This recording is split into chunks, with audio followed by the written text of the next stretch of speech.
Well, that should do the jobby. Alright. It is a cold and miserable day here in Sydney. Wet, raining, all that kind of stuff. So, I'll be working on whatever I've got here left in the queue. Not a huge amount to work on, unfortunately, but, got some things. So, in amongst it is this Roland HS60. So, the HS60 was a Juno 106 that was sold for home use. Kind of geared towards like the organ and keyboard type players. So they were the 106S, which is the speaker version, in a slightly different color scheme. So didn't have the garish sort of like, black with the blue and orange and all that. It was a more muted and demure silver color. This one I picked up for a song, because it sat there unused for quite some time and it needs to be resurrected. It's a bit dusty and all that jazz. Like a lot of them, of course, it's going to have at least one missing slider on there. I do have the slider cap for it though, which is good, and the stalk. Probably not going to be able to repair it, and unfortunately it is the most annoying one to break, which is the high pass filter, because those ones are an indented slide, so they indent along the travel to give you 4 different responses, but nobody makes them anymore. They make a replacement for the sliders in general, so it can drop in just a replacement, but it won't click anymore. Not the biggest problem. Now what I want to do is I want to give it a bit of a check and see what I've got going on in terms of sound and output and all that kind of jazz. Because then from there, I can start ascertaining whether we've got anything that's working at all.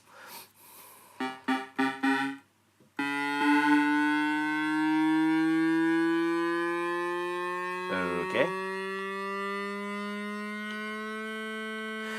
Portamento's on. That'd do it. Got some dead notes there. Is that a dead keyboard or is it a dead note? I'll go into the test mode in a second, but first, alright, so I've got a funky speaker on this side. Speakers on these things sound terrible. They've never sounded good at all.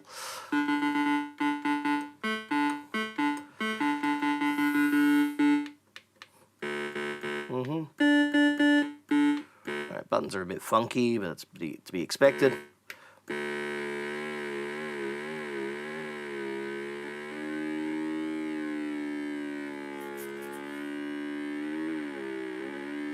LFO.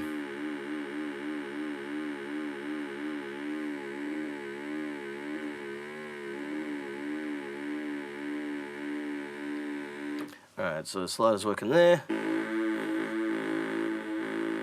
Sub is working. Try it. Yeah, sawtooth.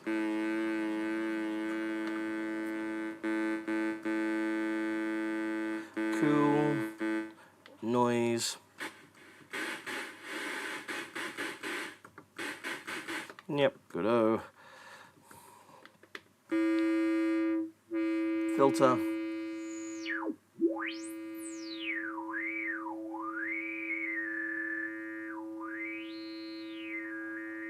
Can actually hear the stepping in there because of how these work. So you've got these that basically just work as dividers and everything's controlled by the CPU. Being an older type one, it didn't have a great resolution on there. So the low resolution meant that you had a lot of steps as it traveled along. It's not like modern ones where you can have like a couple of thousand steps along the travel length and it's basically indistinguishable. But this one, if we sort of move through them, especially with the resonance up, you can hear that stepping there. Envelope. Filter. Yep, so that's assigning. Yeah, flow, don't need to worry about that. Alright, so game mode. Whoa, that's some noisy stuff. That is very noisy. Horrendously noisy, oof. Where is that coming from? Oh, that is bad.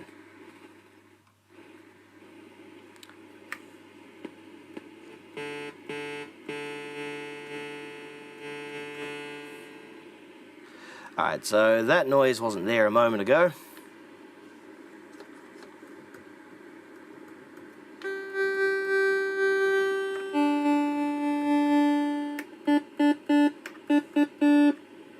It's not affected by that, so that might just be the amplifier for those speakers there. Chorus.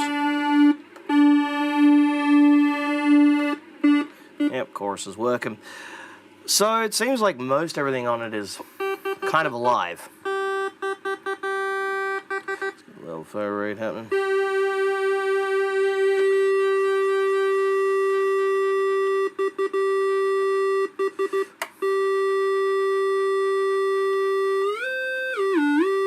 Yep, ooh, that's sticky.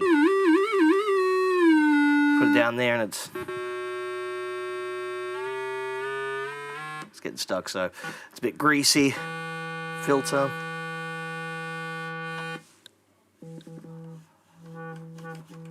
Yep.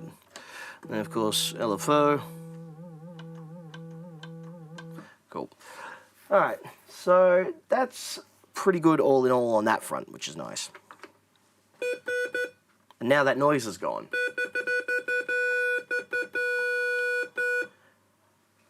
Now it's dead quiet. Huh. I mean, the chorus is noisy, but that always is. Hit a dead note. It's got some rustling leaves. So let's go into test mode. What I might do as well is I'm going to run it through the desk here, so you should be able to hear it as well a bit clearer. I'm going to mute myself while I do.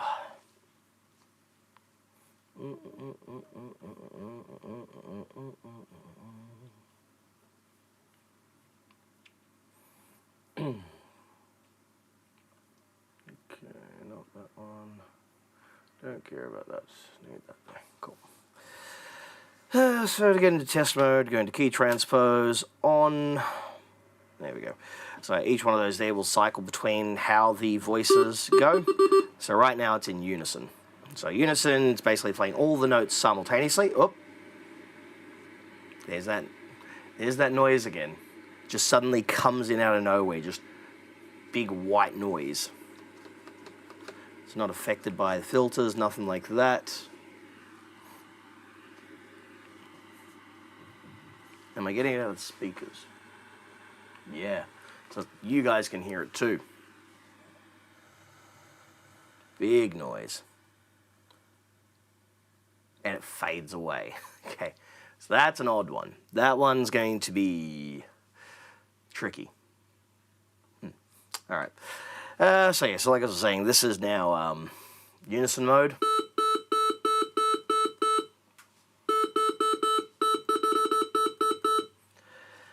And if I go into poly mode 2, it's going to basically highlight what voice is currently playing. So right now we've got voice 1 playing.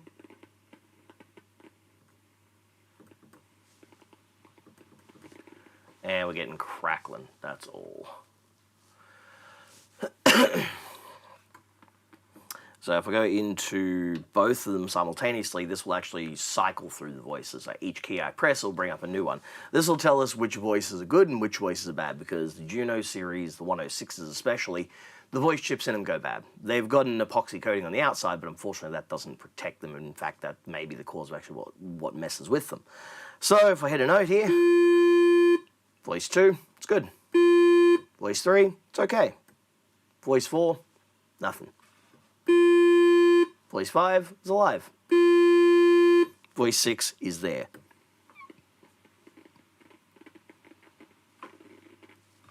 Voice 1, nothing. Just noise. So that voice chip is definitely bad. Voice 2 is kicking along.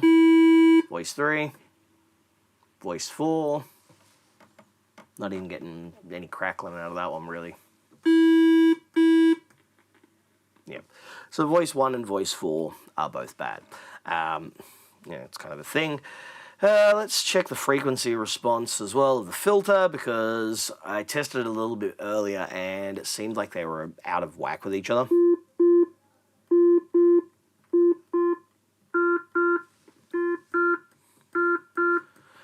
So if you listen to that, you can hear I've got the resonance up, but as I go through them, the frequency of the resonance changes, right? From 2 to 3, it noticeably steps up, and it's on the same setting too. Ooh, number 5 sounds weird.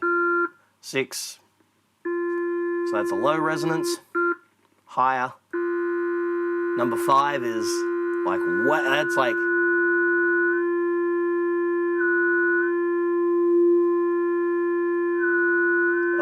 ooh, that's a thing. Number 6 as well.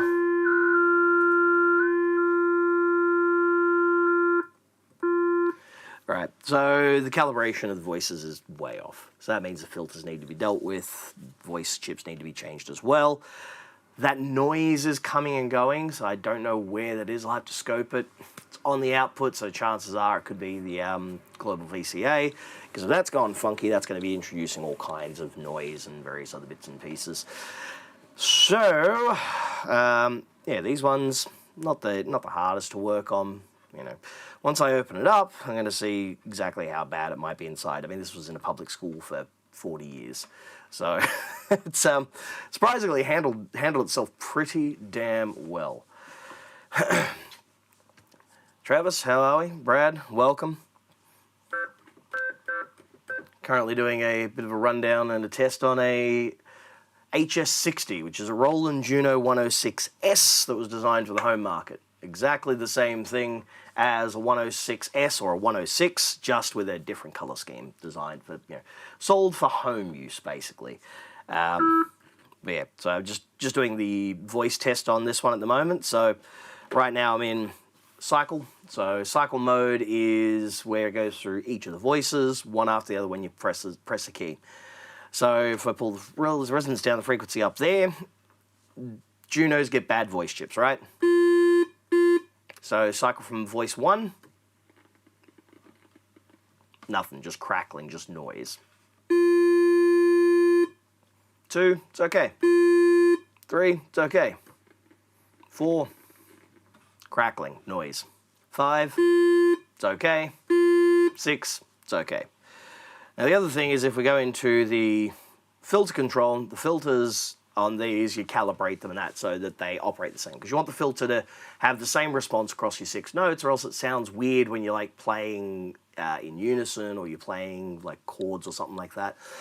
And the filter cutoffs at different points. So if I go with this one, voice 1's obviously gone. Voice 2, we hear that point. Voice 3, similar deal. Pull the resonance up a bit more. Voice 5, it's oscillating weird. 6, even worse. Voice 2's okay.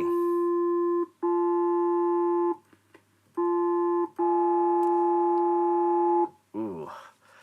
So how's it sound through the old computer? I'm actually running it through the mixer now. I still haven't got the ducking sorted out, so I've still got some of this mic bleeding through. But yeah. Should sound a little bit clearer comparative to previously. Let's crack it open and let's take a look inside and see what horrors await. Probably should have muted that before I did that, but whatever. Sounds wrong. Yes, it does. Or it sounds very right if you're doing the whole atonal music thing. Now, of course, this is a Japanese synth, so we use a Japanese industrial standard driver. We don't use a Phillips head, because a Phillips head will strip out the heads on these, because it's just a slightly different shape.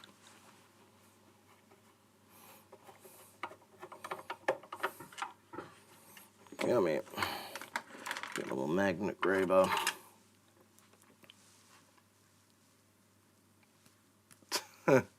Didn't even realize Brad was streaming. There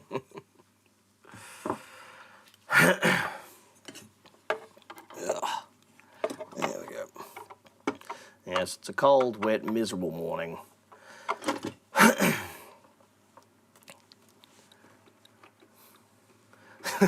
Free bird. Yes, well beyond my pay grade. Alrighty, that's out. Other two over this side.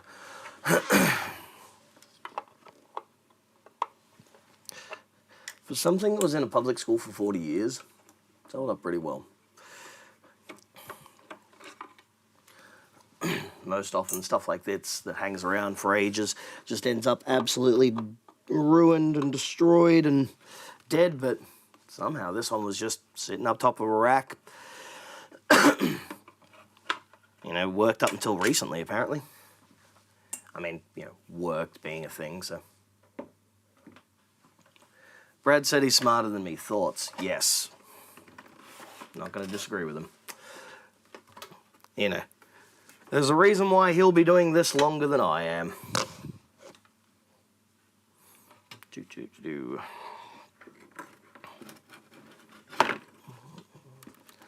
Nothing else is weird back here.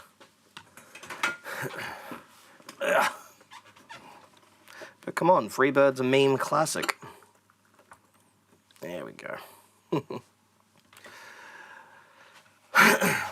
So being a 106S as opposed to a 106, the board layout is a little different. These speakers look like they've been replaced at some point. Huh. Neat. So normally, like the boards in this, you got your amplifier board over this side, and then you've also got the regular power supply over here, but then everything for the sound generation and that which normally used to be here is here. So it makes things a bit annoying. Should the fingers also be Japanese? I have no idea.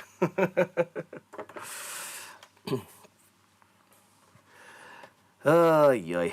So, yeah, unfortunately, these don't make it quite so easy to actually get in and do the servicing and do all that kind of stuff too, which is a pain in the butt. However, it doesn't look as though it's too bad in here. Hasn't been completely trashed. Looks like it might be in sort of okay, usable condition, all in all. First things first, gotta get those voice chips changed out. I got a couple of spares on hand, so. Yeah, but then again, he's also the bigger channel, you know. I'm the guy who barely does this, so I need to do more of it, but that would require stuff to actually, you know, put up there. Man, this is dusty as hell. Okay. So I need to remove the oh yeah. Need to remove the key bed in order to actually get into the CPUs and that. Richard, thank you. You're a gentleman and a scholar, as it were.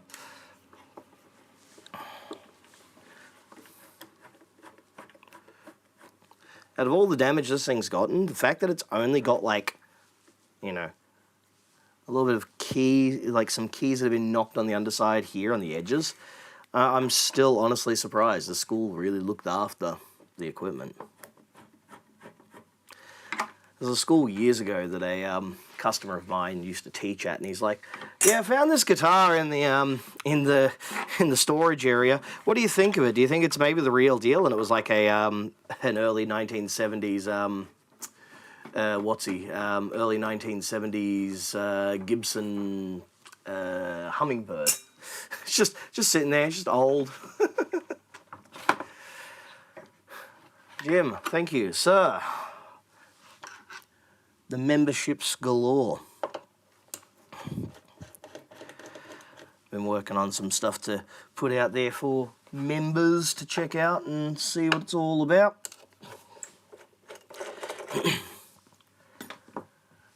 Been writing up some scripts for some things I can put out that's a bit easier than just the repairs side of things, because you know, repairs right now, here where I am anyway, are very quiet. The inner west, unfortunately, is having a bit of a struggle at the moment. Things here are not great because everyone is hammered by the economy and mortgage rates and all that kind of fun stuff. Okay. Come here, you. Out we come.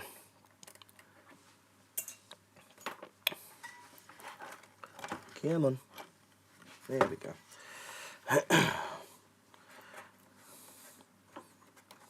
Boop and boop. Ugh, that's a moth.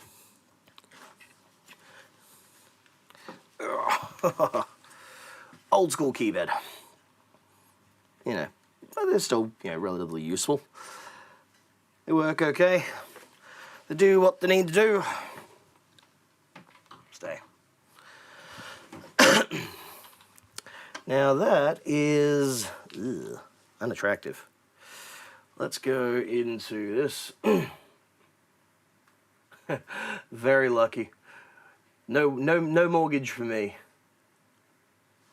All right, there we go. Let's go here. Let's give this lens a bit of a clean here. Let's inspect this border. Now, one thing that we might notice is there's a dead thing here. That's a I don't know, a moth or something maybe. Whatever it is, it's spilled its guts over the board. Hopefully, it's not too bad on the corrosive side of things. So it's still got its original battery in there. I'll have to pull that out, put a replacement in there. And then we've got the board here with all the voices and everything. So this is how we do all of the calibrations and stuff to it. Thankfully, I'm not seeing too much on like the corrosive side of things. Things look okay, which is good. No lilac caps, which is good. But yeah, so these things here, these are the voice chips. So they're the ones that always fail, inevitably. Something like this, I've got a couple of spares of these voice chips in okay condition, so I might use them for this, just to get it ready for sale. But I might install a set of Boris Electronics chips as well. And yeah, put some of those in there and sell it. The problem is the 106s, S's, and HS60s don't sell for as much as the Junos, which is real odd given that they're the same thing. It's kind of like the Hammond B3 versus C3. Same thing, different cabinet, $1,000 price difference. I found an old ProMars in trash and NiCad has bathed all over it.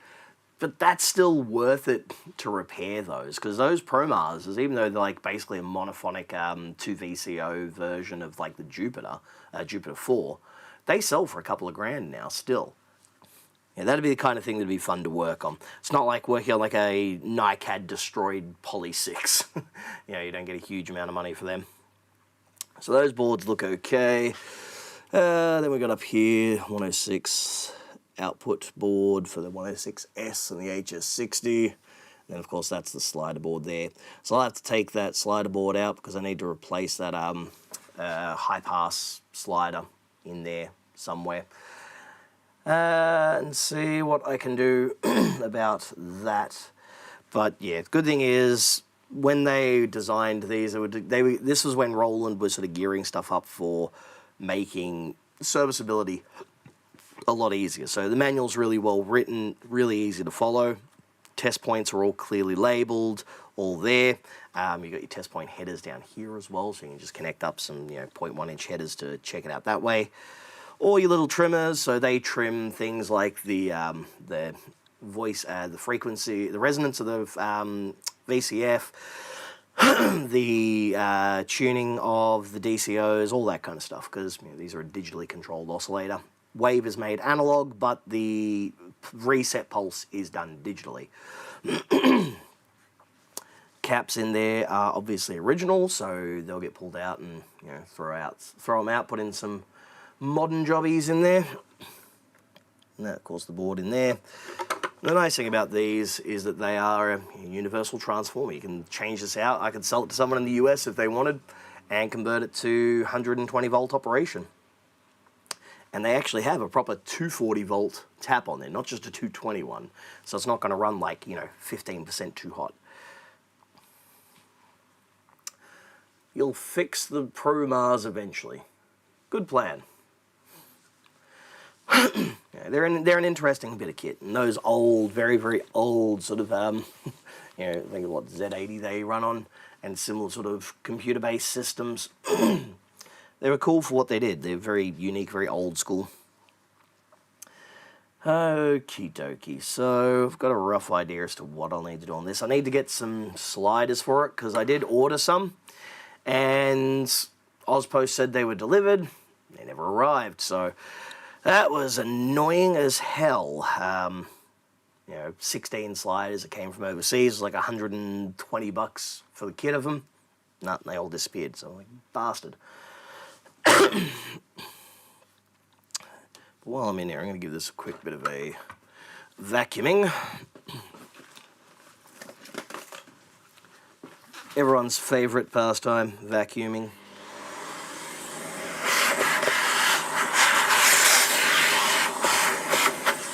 Where's my brush? Where's my brush gone? Stay. No. Seriously, where'd my brush go? 1 second. Wait. Brushy, brushy, brush. Where are ya? Come here, brush.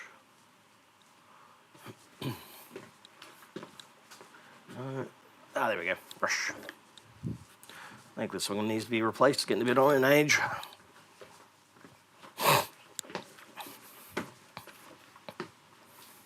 It's getting a wee bit long in the tooth, this thing. Oh.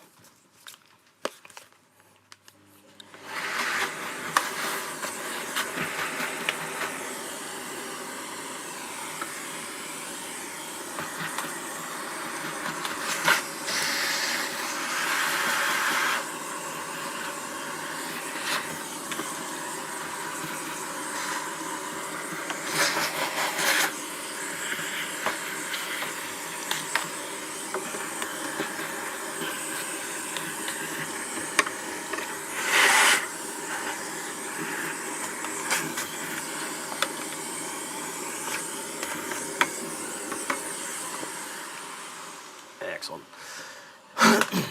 One thing I'll do to this as well is I will probably install a speaker kill switch, because the speakers in this thing suck. And you can't just like turn them off, which is really annoying. They're like always on. So you got like outputs here, your levels, all that kind of jazz, but you don't have any way to actually just turn the speakers on and off, which is annoying as hell. So I'll put a little like push button or toggle switch on the back there, so that way it can be turned off and getting rid of it. I want to see why, oh why, this bender is so funky. It's very sticky.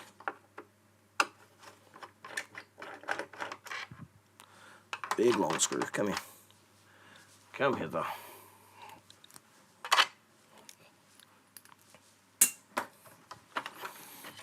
Cool. Okay, so it's just full of dust and full of gunk. Just needs a bit of a clean, bit of a lube. Bit of lube. That'll do it.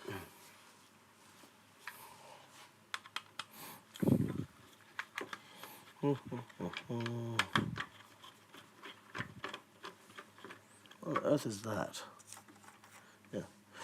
Yep. True to form, like every other Juno out there, the foam is disintegrating around the sliders, which is a bit of a pain in the butt.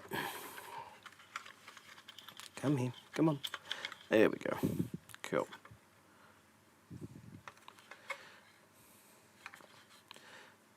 Yeah, so that is very, very, very sticky. Now, where's my Allen keys? Allen keys. Here we go.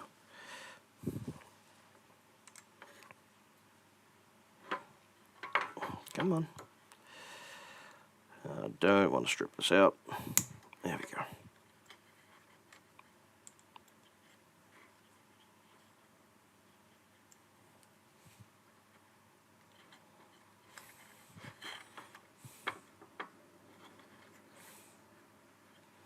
Hello. Yeah, it's nightmare stuff, seriously.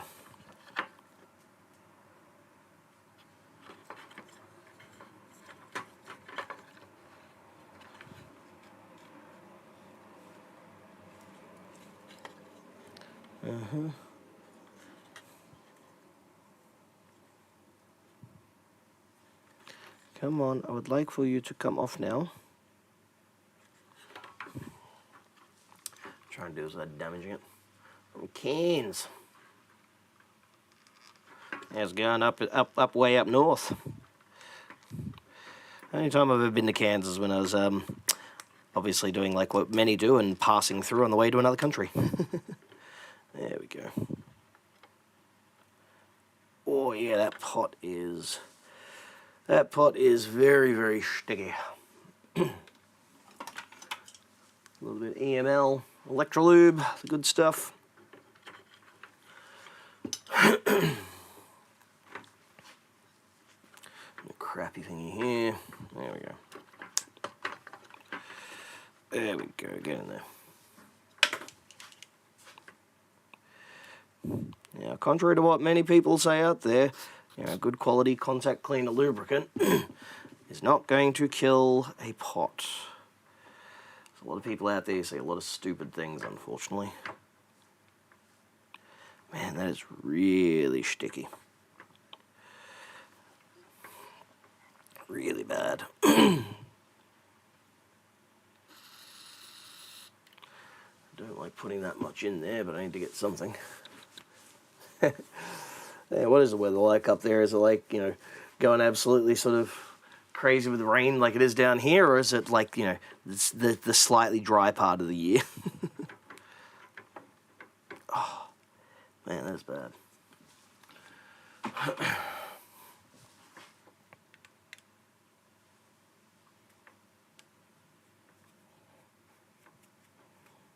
Come on.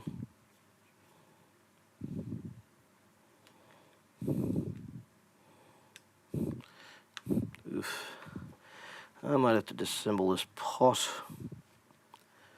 Get a little bit of lubricant in the actual, what's he?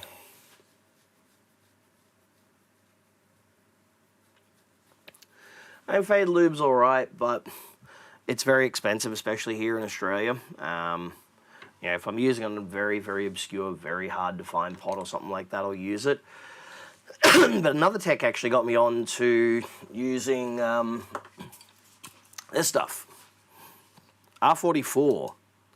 It's a thick film lubricant that basically use it in tandem with a contact cleaner, and this provides the lubrication where need be. So especially on like a lot of sliders and that, on mixing consoles and synths and the likes, that you put it on the tracks, provides wonderful, free movement, but isn't an incredibly expensive amount. Doesn't destroy plastics or anything like that, which is nice. Yeah,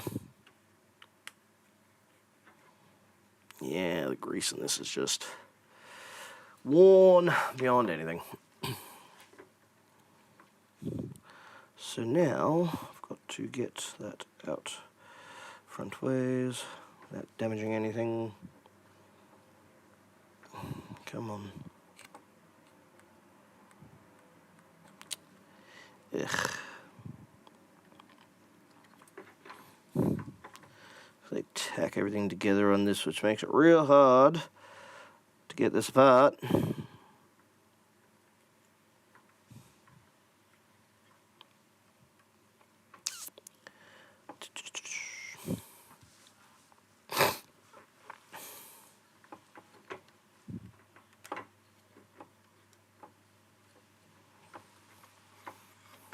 Use my spudger here. Come on.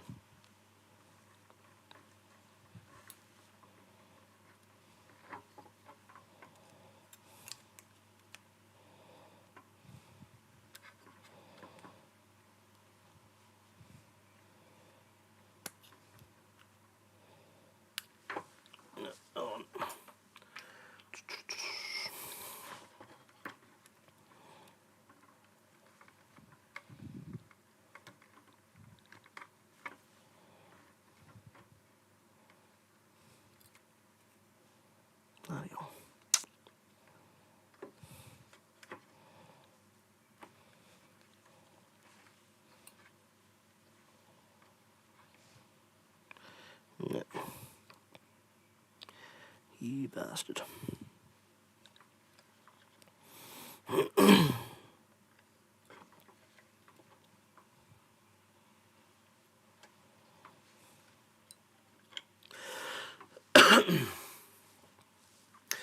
No, well, I don't know if Deoxit does it, but Chem Tools here in Australia does it. Yeah, just works really well. I have had no qualms with it whatsoever thus far, which has been nice.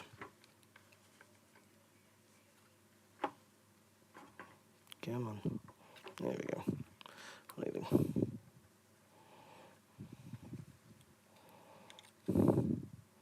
Excellent.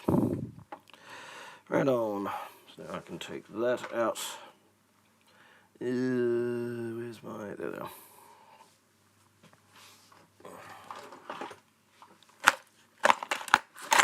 Teeny one. It's going to be bigger than the 10 mil, smaller than that. It's going to be that size. Like a charm.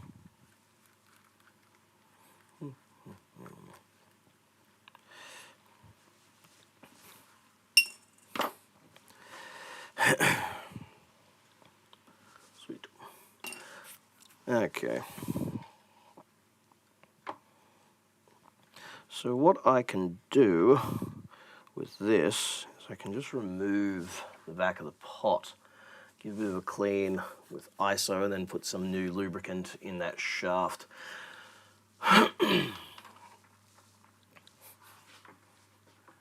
yeah, can you see over here? No, you can't see all the way over this point, unfortunately. Maybe if I zoom out a little bit more, you can see some of what I'm doing. So there we go. So if you look at the top right of your screen, you'll see that I've got this pot down here, which is basically seized. It's very, very hard to turn. So what I'm going to do is take the back off and give it a bit of a proper clean. Give it a clean, clear out the old grease from the shaft. And then I can put it back together. Because these pots aren't, I mean, they still exist, but then just a nightmare. I don't want to have to order it in from overseas. That's more effort than I'm willing to expend.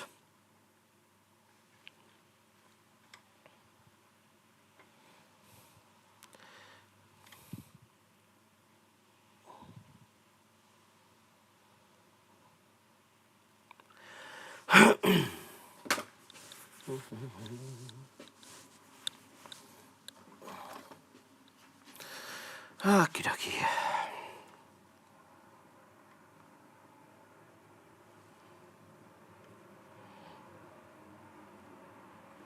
Clear out a bunch of the old junk.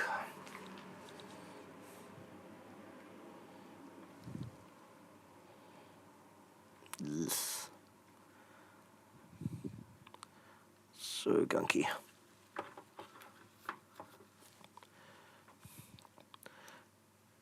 And this is the magic of working on synthesizers. Yay.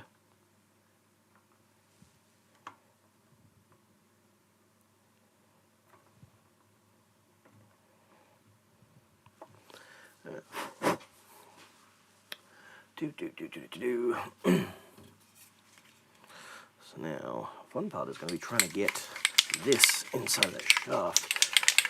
Let's try and get a little bit of contact cleaner lube directly down into here via capillary action. That may help a little bit.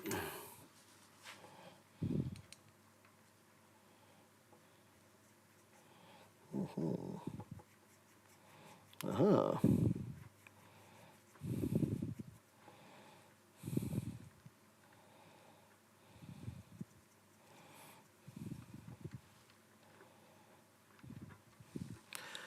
Okay, so we might not even need that thick film.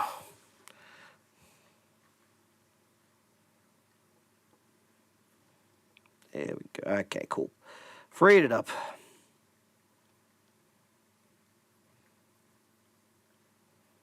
Much better.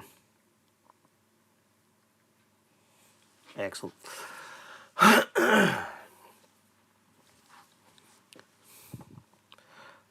Sweet. And so now we should be able to just put that back together, reassemble the whole jobby, and then get on with it. Other way around, there we go.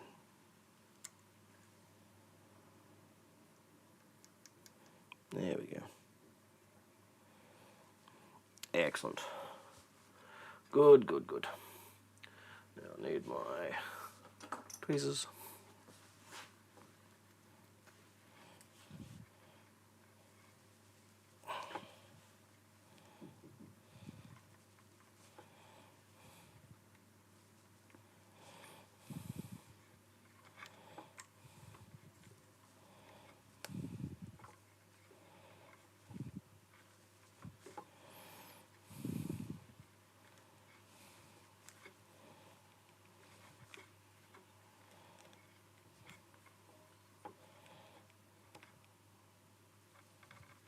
Excellent.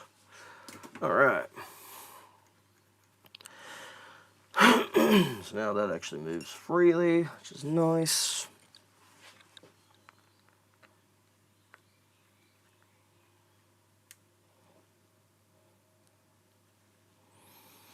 Okay, now put my nut back.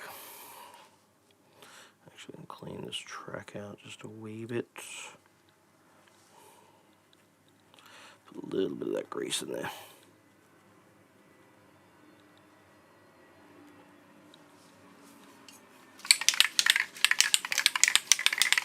Shaky, shaky, shake, shake, shake.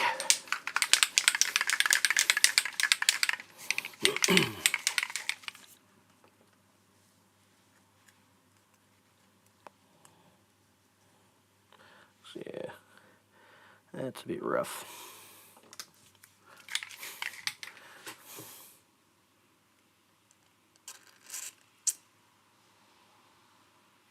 Plenty.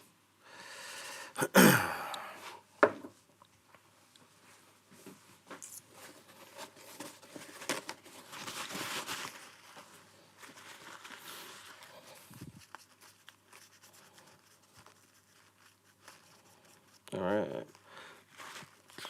That should provide enough lubrication for the next 40 plus years yet again.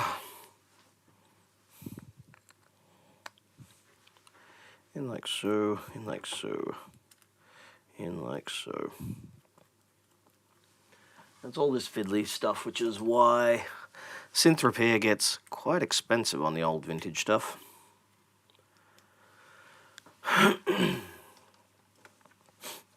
There's a lot of work that goes into it, various things that have to be cleaned and sorted, trying to source old parts, waiting forever for them.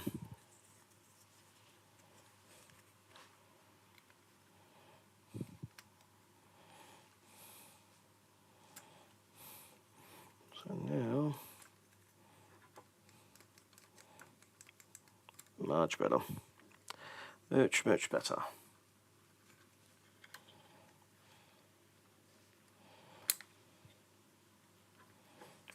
No, you stay there, thank you. Okay.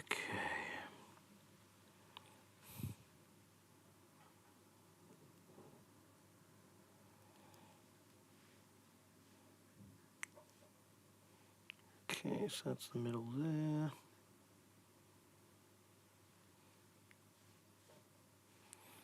Excellent.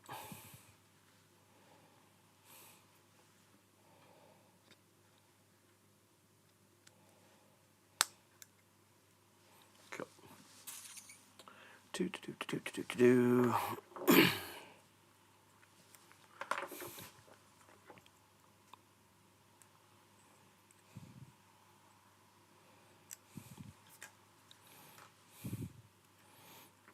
Awesome. Now it flicks around and does what it needs to do. Just make sure we put this the correct way around, because that needs to have something to bear against.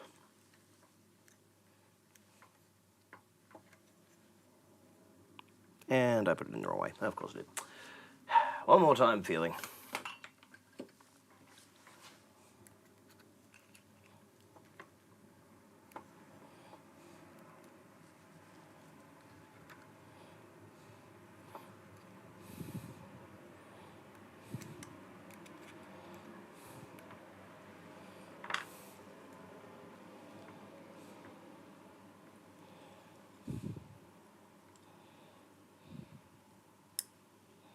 I said...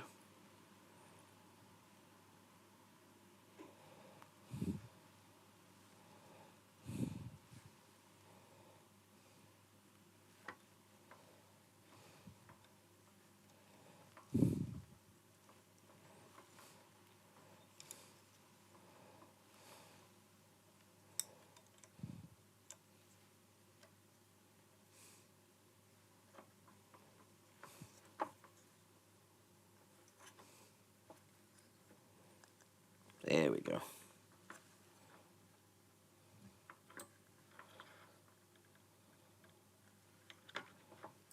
Excellent.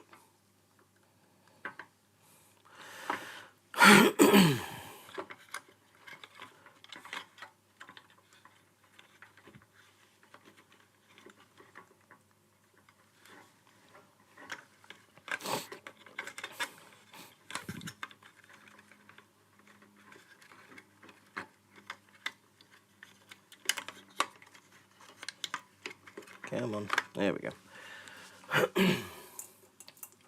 So a little bit of fiddling around, and we got ourselves one working bender.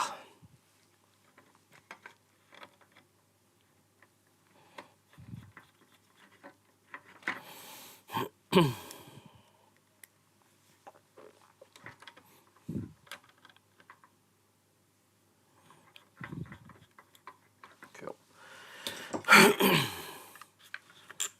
Excellent. So now it actually flicks backwards and forwards instead of being stuck, as it were.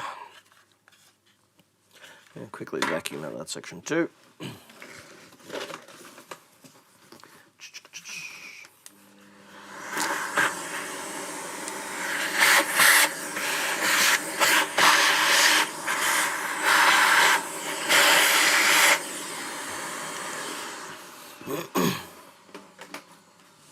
Alrighty.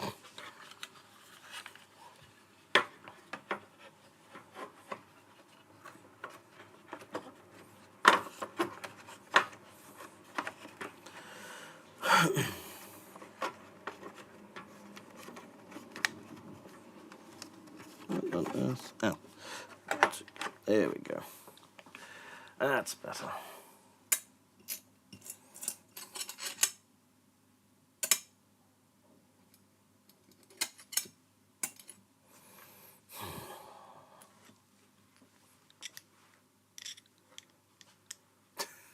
Multi-directional flicking. Yes. Yes, it does.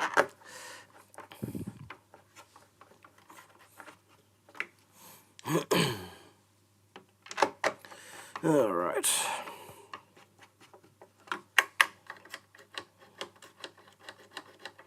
Yeah, they work relatively fine. It's all good.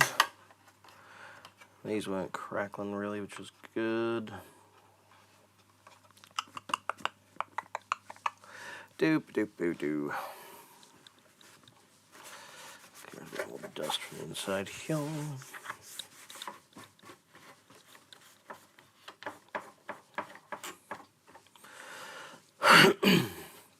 Now I think I have one of those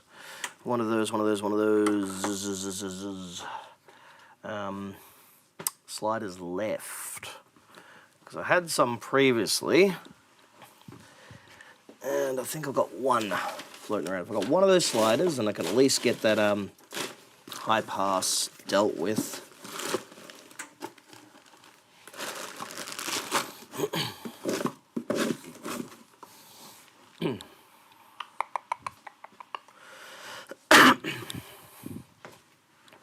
But the question is, as always, where the hell did I put it?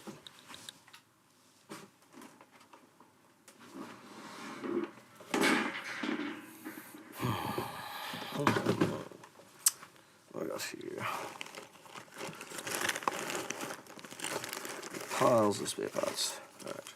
So there's the 8017A. Thank you.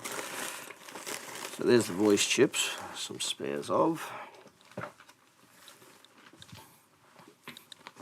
So these are just old pulls from units I've refurbed over the years. They work well enough.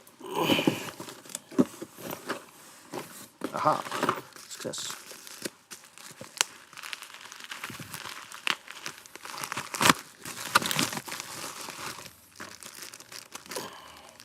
Oh, slider. One single solitary jobby. There we go. Nice and smooth, all the travel it needs. So what I'll do is I'll get this front panel off, get that slider sorted. There we go. The thing I hate about pulling these off that have been on there for so long is I don't want to pull the stalk out of the slider, because then I have to replace the slider, and that's annoying.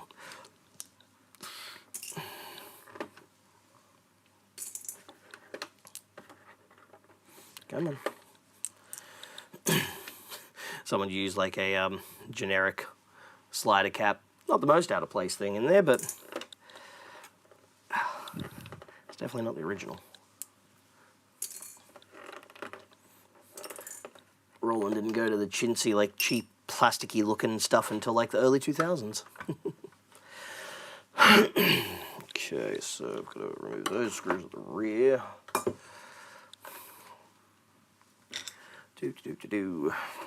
Where are we? There you go, alley-oop.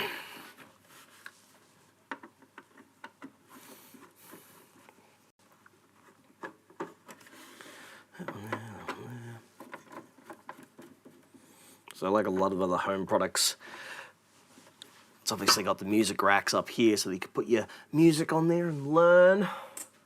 But being a 6-voice analog synth, it's probably something many people didn't fully take into consideration when purchasing one of these.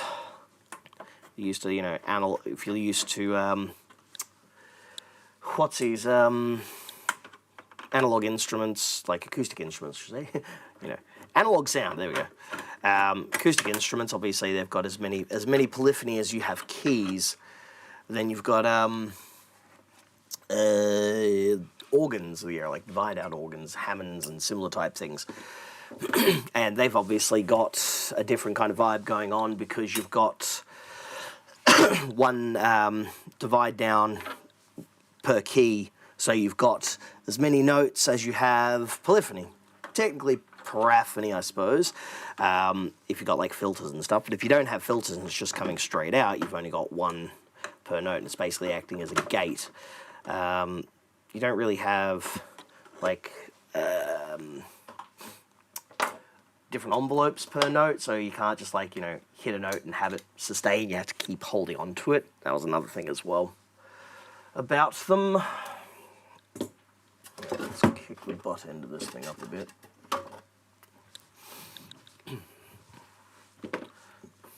Stay here for a sec. Alright, that one there. I just want to elevate the tail end a bit. When I elevate the tail end, I can drop the back further flatter.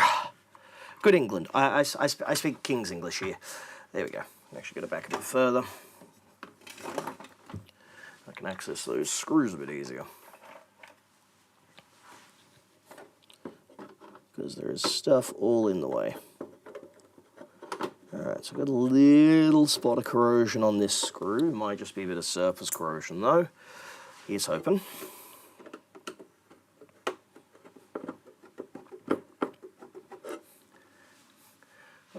I love these screwdrivers, I really do. The thing that's great about these ones is they've got a knurled shaft. And who doesn't love a knurled shaft? So I can actually just like grab onto it, give it a bit of a twist. There we go.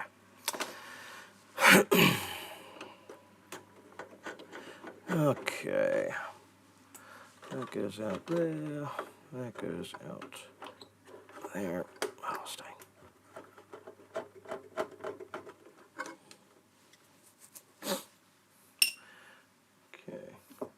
Apparently they didn't turn the soldering iron off last night. Go me.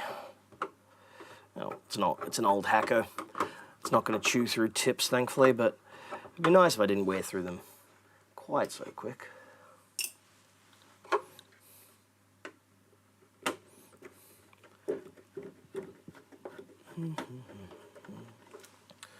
Okay, we got that, we got that. And I forgot to take the MIDI board out. Duh. Because that thing, of course, gets in the way.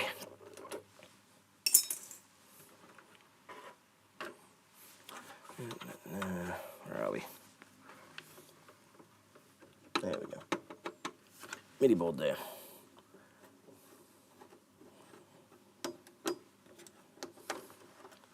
Alright. And the other screw over this side.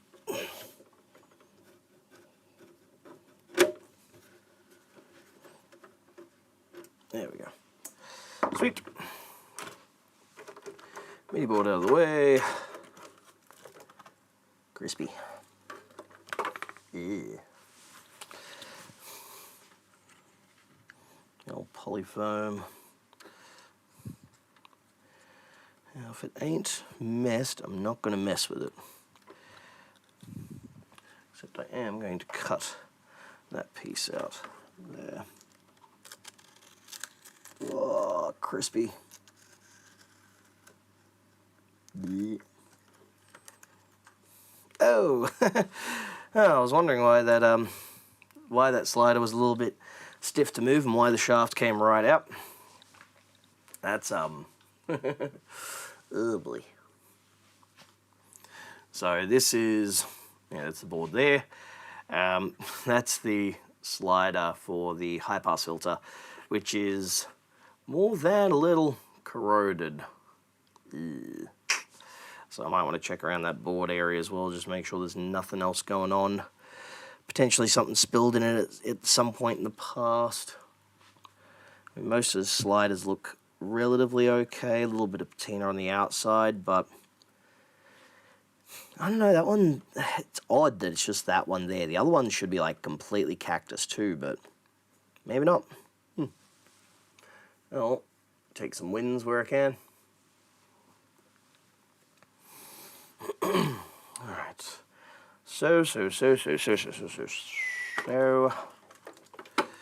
let us get this bad mamma jamma desoldered, which is that one there.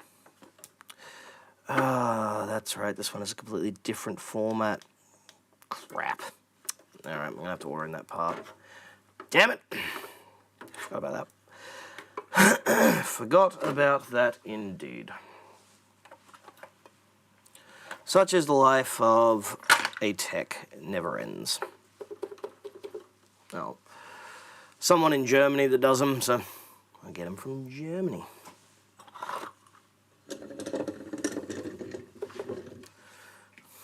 That can go out of the way. Let's get a little bit of solder on these things just to wake them up, make them feel like they're solder again.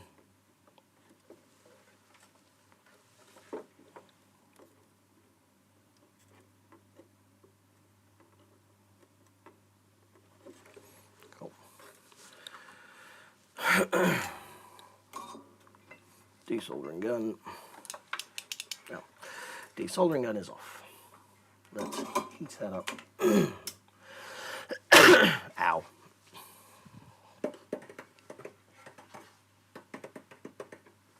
I'll take that board out, give it a bit of a clean when I change that. Change the old battery out to something different. So.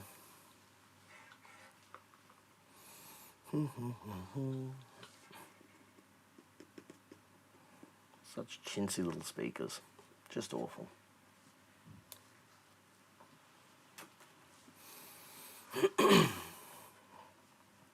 Waiting.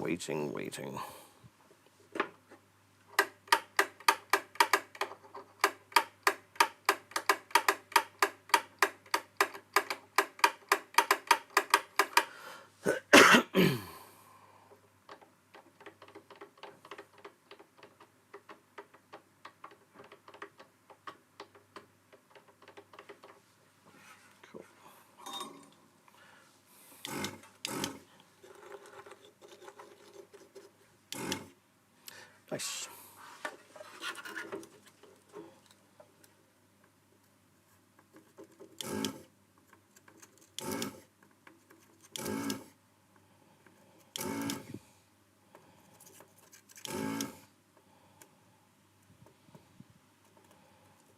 Hello.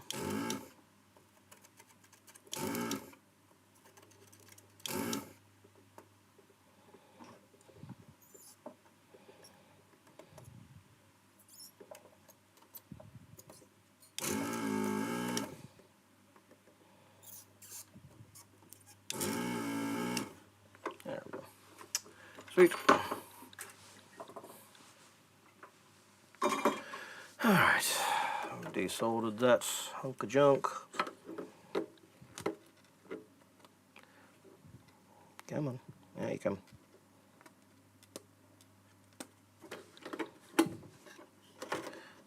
And we're doing that a single pad lifting. Nice.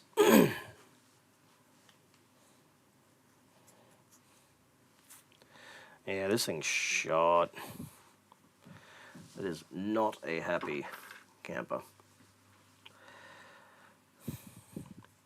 Sometimes these you can salvage them, but no, not this one. Let's take a look inside how bad it is, though. Just wondering why, of all of them, this one was the only one that really copped it.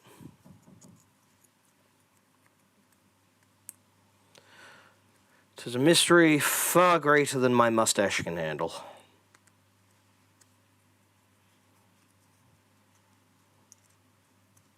Come on, out you come.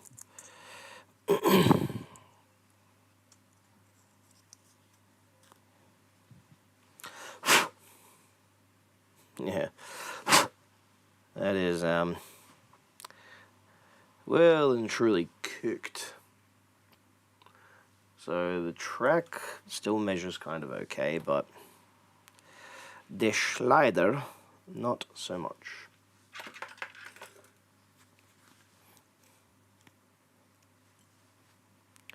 Crispy.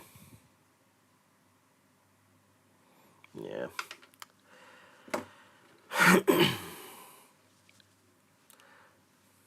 I think it's like stuck right against it too. So let's take a look with this. Phone cam, there we go.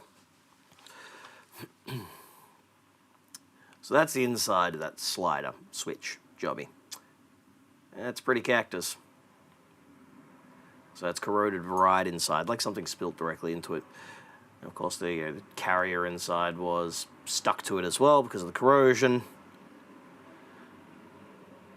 And we got some copper oxide going on the little tray, on the little jumper bus bar thingy, whatever you want to call it there. So that has gone in the bin.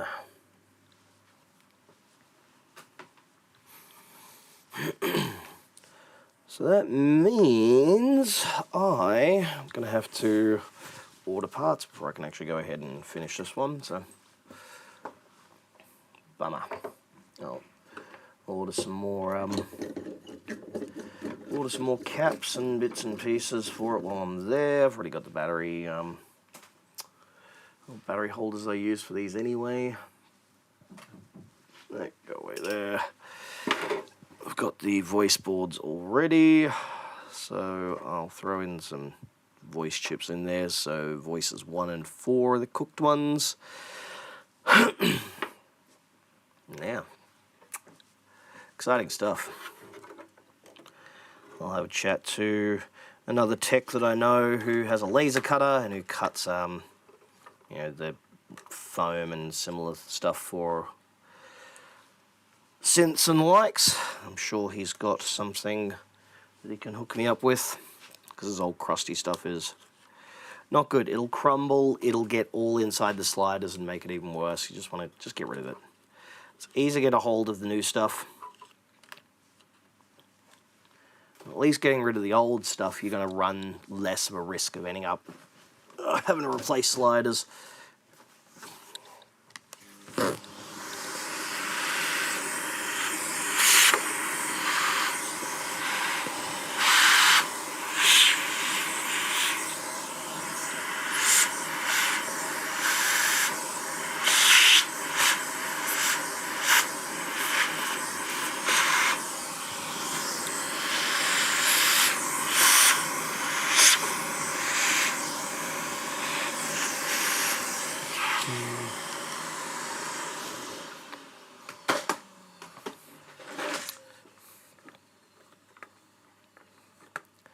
So there's a bit of corrosion on this top front board now that I've got the foam off.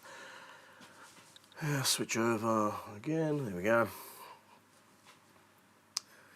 So we've got a bit of corrosion on there, but not a huge amount. But for example, up here, it's a bit of a nasty one there. So figure out what's going on there, give it a bit of a further clean.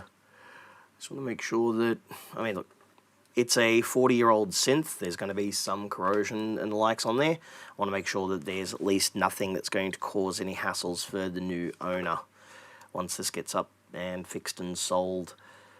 Not everything is going to be perfect in an instrument like this. The price is going to reflect that. But I don't want to sell something that's got, you know, obvious issues or things I know will fail relatively quickly. So, you know, these are prone to corroding on the outside anyway. It doesn't look as though it's gotten inside. They move, they do all what they need to. Buttons, I've got to give them a bit of a clean because they are a bit sort of funky, but they're not hard to work on, thankfully. Disassemble them, give a bit of contact cleaner. We're all good. But yeah, I'm gonna clear all that stuff out and figure out what's going on there. The traces on the other side of the board look pretty darn good. I'm not seeing anything that immediately yells out to me that there's like huge corrosion. There's nothing under the traces. None of the pads look like they've gotten really like grayed, which is often a sign that you've got some bad corrosion or something that's starting to seep through. Someone's replaced that slider at some point in the past. So VR15, the sustain one, has been replaced probably many years ago. Let's pull that off there. True to form, old Rolands, lifted pads, so easy. They're just very thin, very weak. You know, as was the style at the time.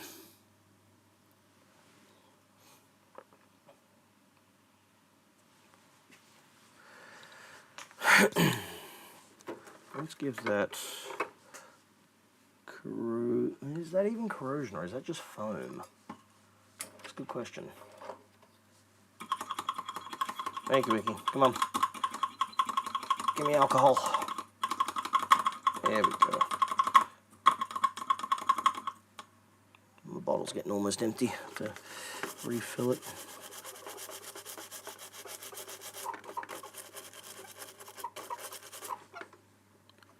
You know what? I think that might have just been foam. Or like an old spider's web or something. The legs look clean and it came right off in one go. It's good. Good. How about these?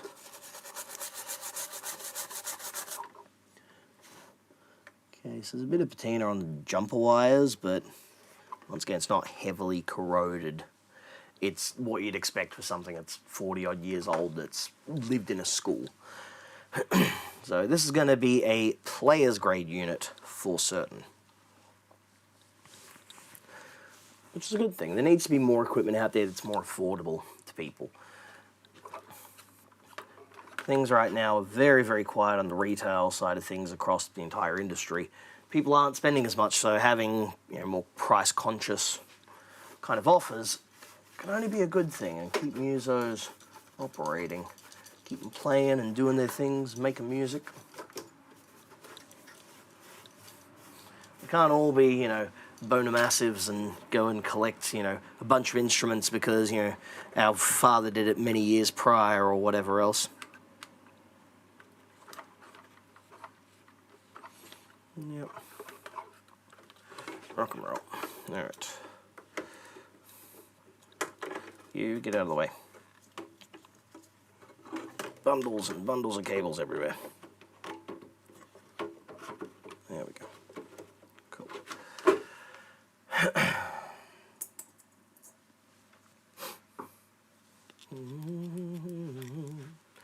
It's a grind shape.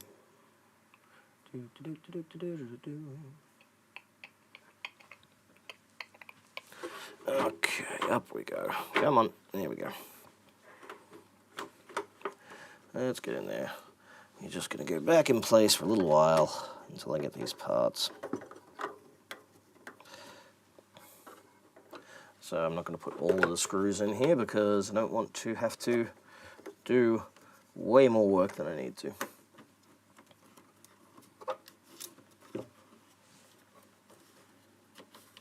Come on. There we go. Bloody thing.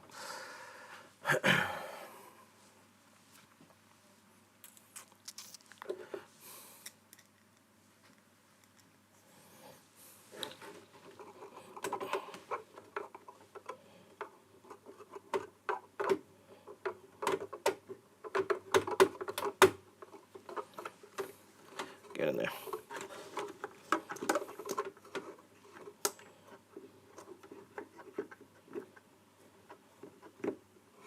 Cool.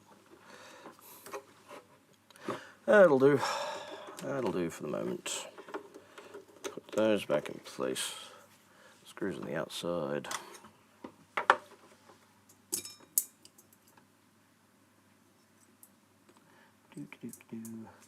That one and that one.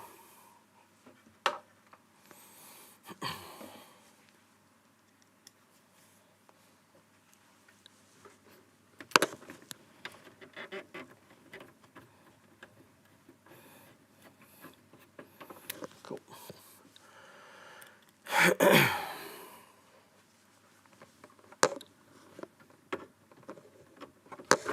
Ow.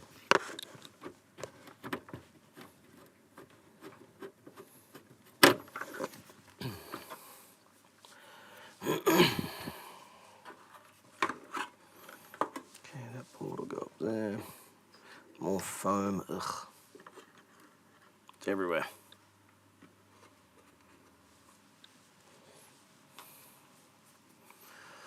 Okay.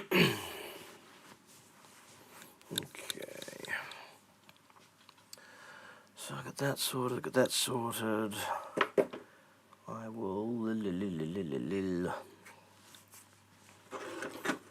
put those out of the way for the moment.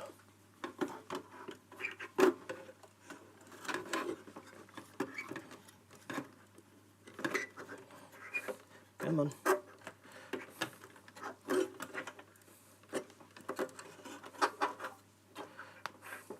Why is it not getting in there? Miles of room. There we go. There we go.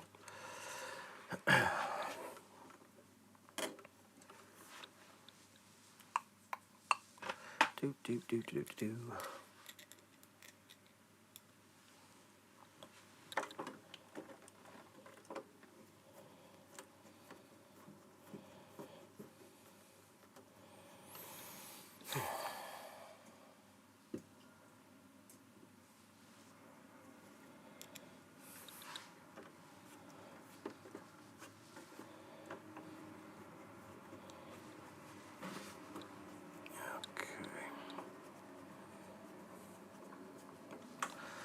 Alright, so that's out of the way temporarily. Of course, I scraped my knuckle. Ow. Unpleasant experience. Alright, let's get these voice cards out. And come on. I said 2. Thank you. That's one there. This one here.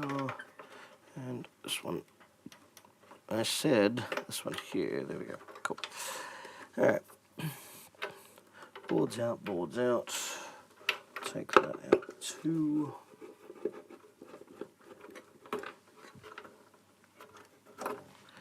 Alright.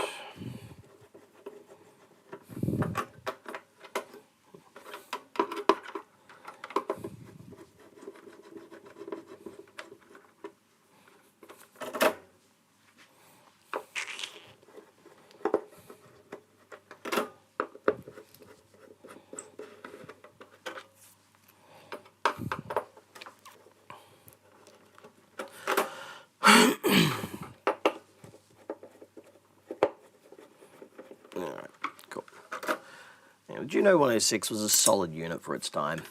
So, of course, these came out in the early mid-80s. 6-voice, digitally controlled analog synthesizer. So you had 6 voices of polyphony Each had its own voice, each had its own DCO, not VCO, it had a DCO.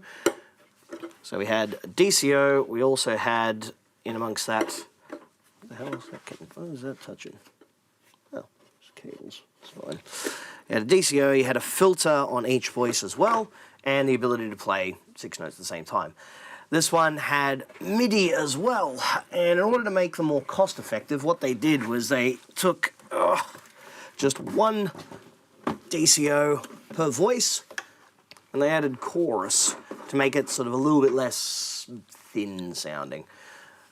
Because one of the big things that makes a lot of acoustic instruments and similar sound bigger, especially in the context of a band, is that you've got every note that's always just slightly off from each other, like a 12-string guitar. 12-string guitars sound massive because they've got, you know, your 12 strings, and they're always ever so slightly askew from each other. When you've only got one voice, one DCO per voice, they're all going to sound quite thin. There's no doubling. There's nothing extra to it. You know, the Jupiter 8 was a different thing where you had like 2 VCOs per voice, so you could like fatten them up and they sounded slightly out with each other. That's where the stereo chorus came in. You could run this, put the stereo chorus on, and suddenly it became bigger, it became wider. That was their way of getting around the limitations at that price point, because synths back then were expensive. They were not cheap. You know, when you get digital stuff, it became a lot easier, because then suddenly you could just use off-shelf components and the likes. But your analog stuff, and especially controlling it via microprocessors and similar, that was not easy. It was really, really hard. So you had to do a lot of work to get it done. Like the engineering behind something like the Jupiter is insane. There is so much going on those devices. All right, so why have I got such terrible field of view? Boop. I'll make it go all the way up there, right? Cool. So we got big old main voice board. So this is where the voices live, and your filters as well. So got your voices there, filters down this side, and then down that side you got like your scaling and stuff like that, and keyboard control. So what we need to do is we need to replace voice 1 and 4. So voice 1 and 4. You can see the mark there on the boards. I'm pretty sure that I had this so that it was rotated. Let me just... Yep. Come on, Zed. Let's try that again. Let's go to that. Transform. Flip. Hello. What on earth is going on here? Transform. Won't let me flip it, you bastard.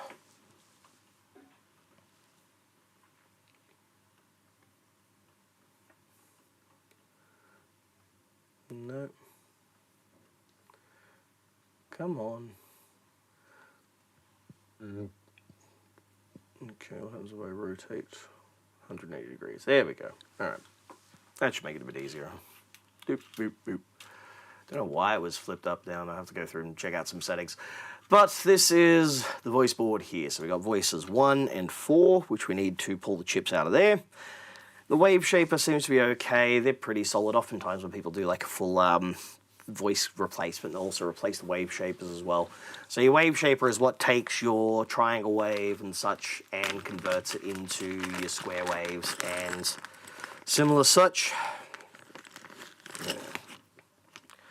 So some Roland 80017As.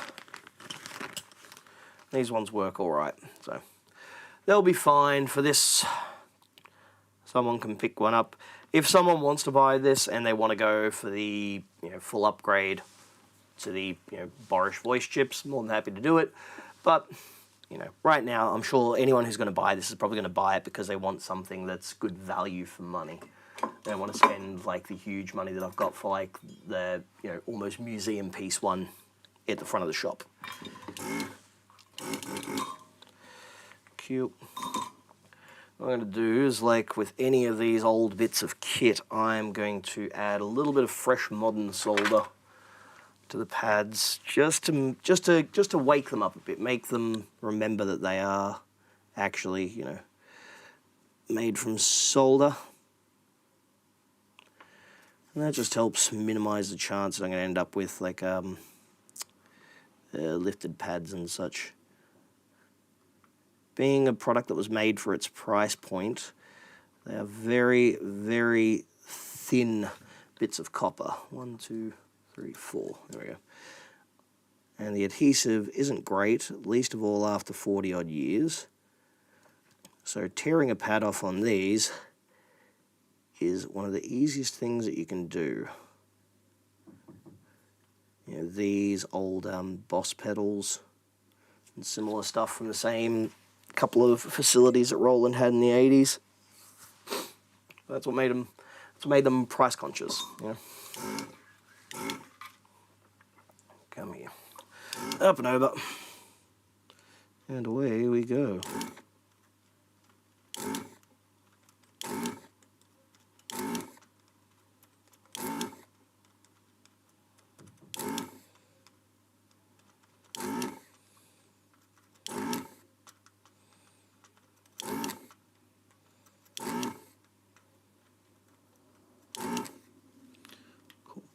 Alright, so the second pin decided it didn't want to play, so not all of the solder came out.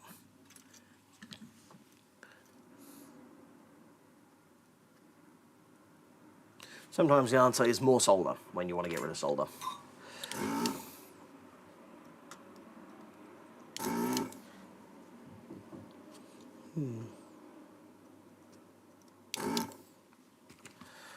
Okay, let's see if I can get this out now.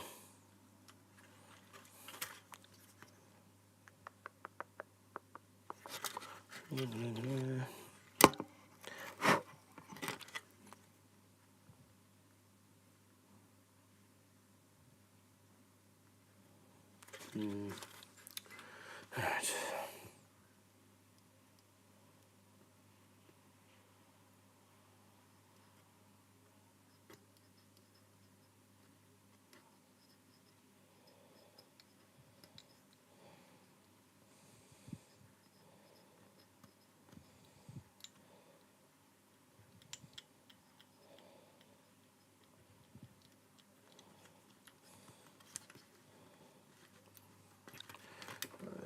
Should get us clear now. Come on.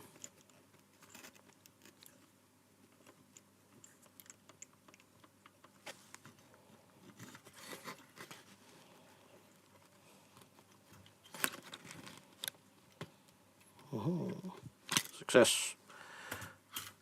Chip number 1 out. And of course, as I do with all the ones that I remove that are bad, strike them out. That's just an easy way of knowing that they're dead. There is a way you can resurrect them, like you soak them in acetone, you get rid of the epoxy on the outside, and kind of redo some of the stuff inside. It's kind of not worth it though. I suppose for a Sunday afternoon project maybe. Okay, remove voice 4 now. 1, 2, 3, 4. Gun needs a bit of a clean.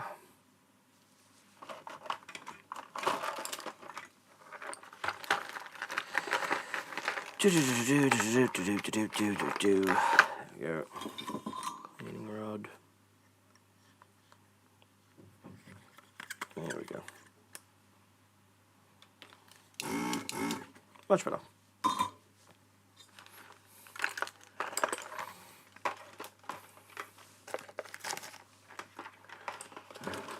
That goes there, that goes there. 1, 2, 3, 4.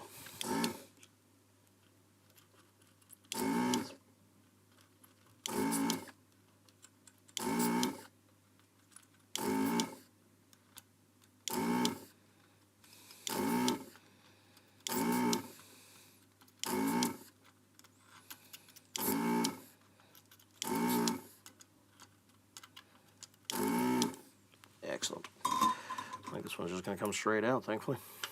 Hey, look at that. Like a jam. Same deal. Strike it out.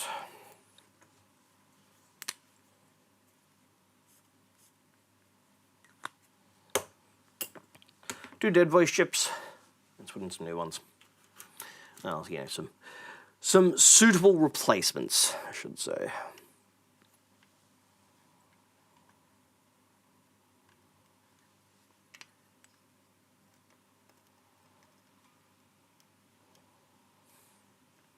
Cool. Alrighty. Actually, give it a quick clean. Some of that flux, a bit funky looking.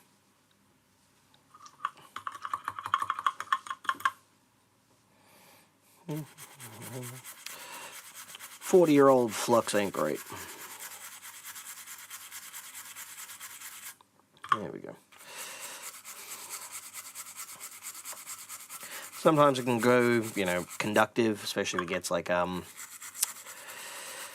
contaminants and stuff in there, so it only takes a couple of seconds to remove it.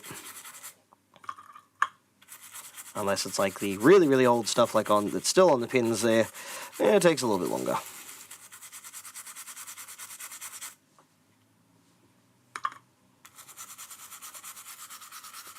Scrubbing, scrubbing, scrubbing. I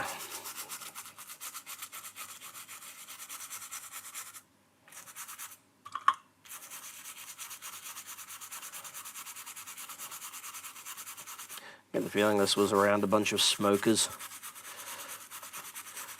Bit of gunk on the board here, kind of looks like the nicotine-y type stuff I get from stuff that comes in from Japan.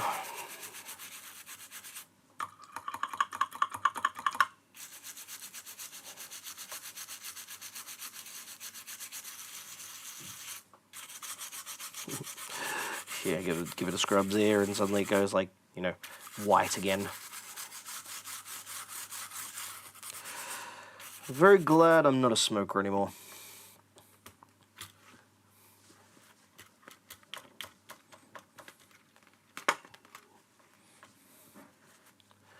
Alrighty.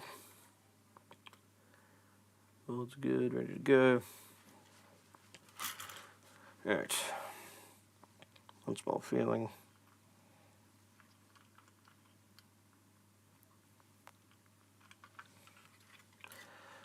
Stay.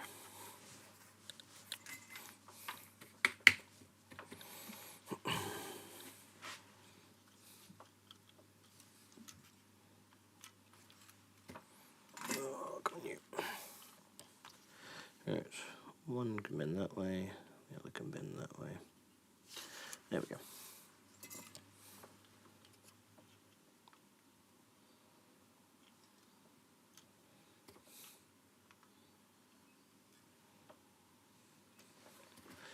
Q. Excellent.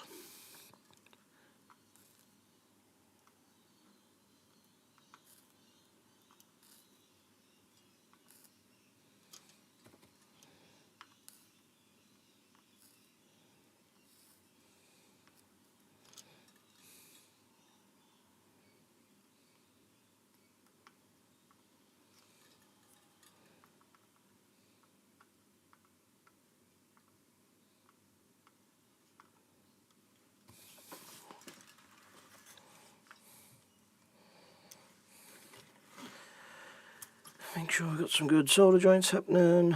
A little bit of excess solder on that one. Cool. What did I drop? Oh, I'll drop something down here. Yeah. Let's not lose that slider. Let's not lose that Allen key either. Which can go with them. And that can go over there. Yep, drop something. There it's. Oh, spudge out. Cool. Next one, which is this one. Like so. Cool.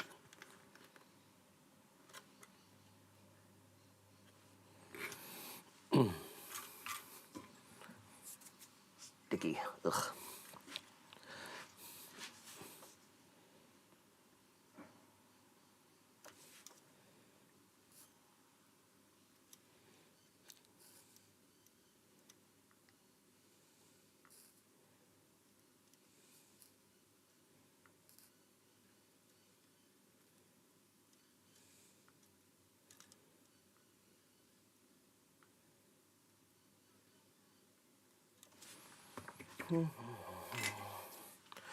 Cool.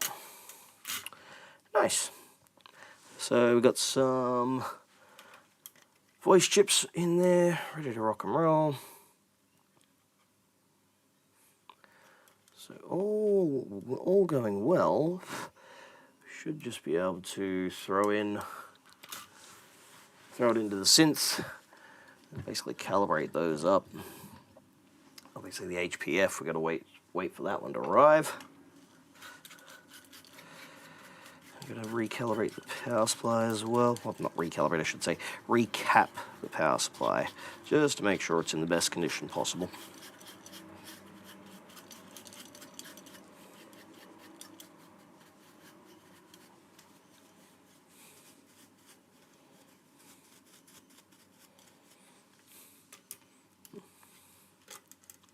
Rock and roll. Yep. Everything looking pretty good. Excellent. Excellent, excellent, excellent.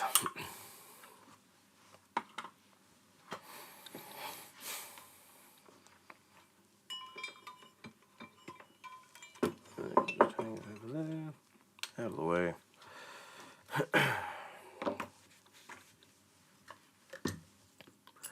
Then go into my pile of dead chips. I might try see what I can do about actually resurrecting them.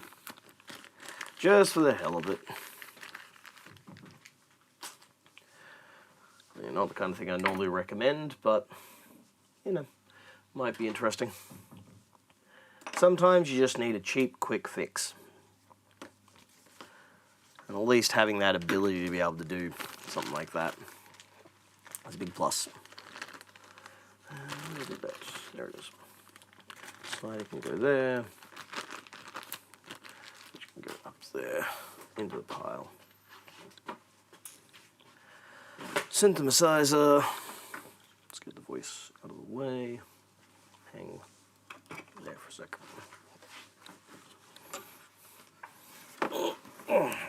Yeah. Oh, there we go.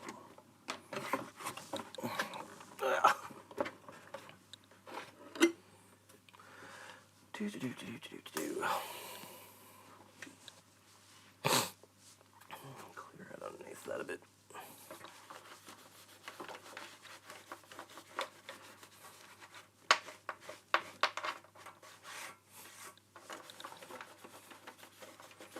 Sweet.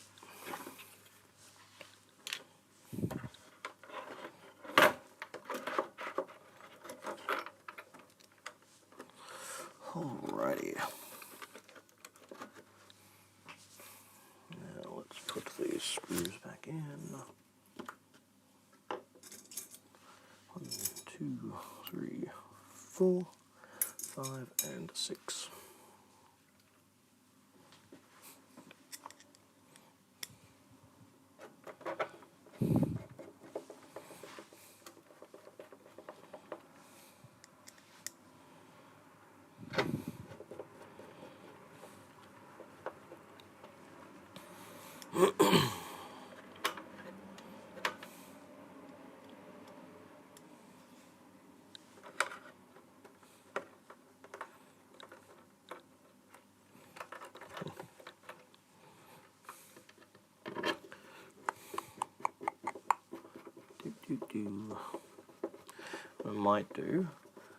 I might put in a keybed and just give this a quick test just to make sure those voice chips are indeed active.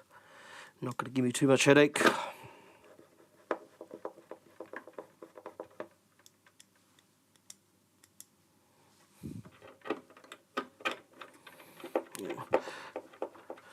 Pretty sure that they were all good. or pulled. But I am merely a man. I am not infallible. Better to be safe than sorry.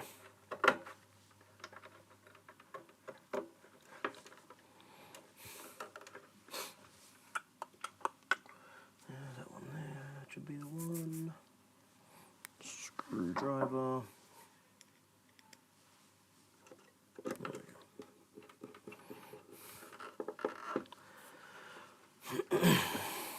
Alright.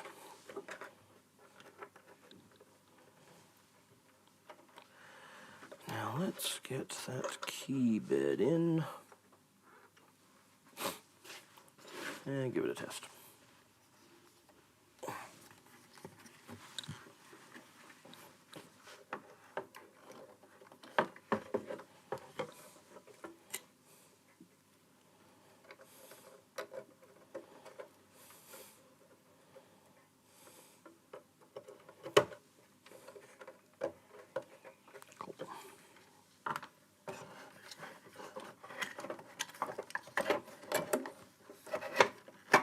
Come on. There we go. Now, that one there, that one there, and that one as well.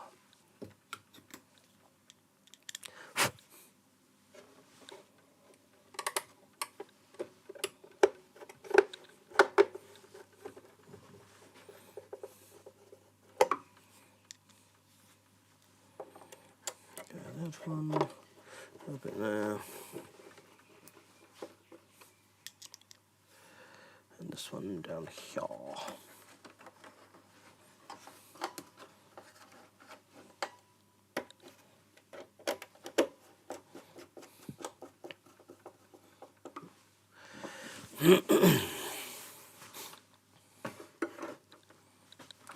Alright. Let us see how we go.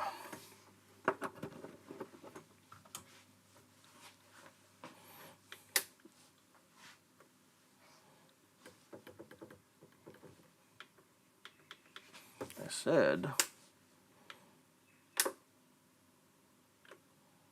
there we go.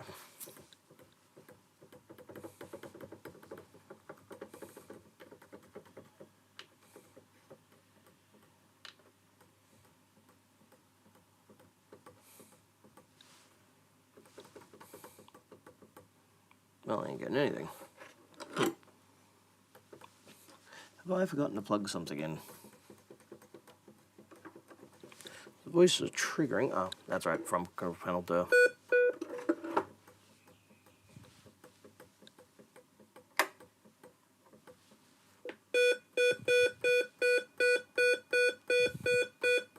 There we go.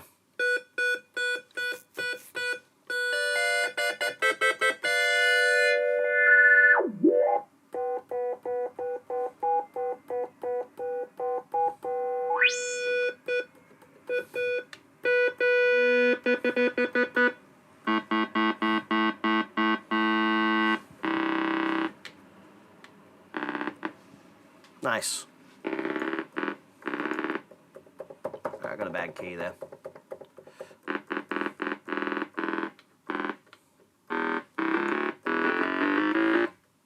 Another bad key there. Bad key there.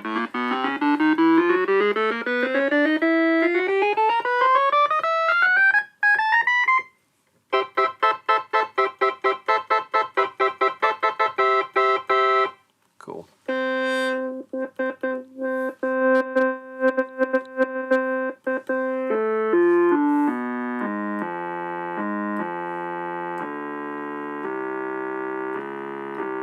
Cool. So, it would hazard a guess.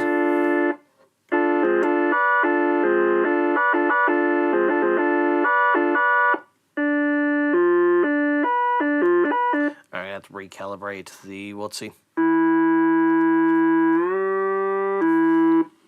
Oh, there's that noise again.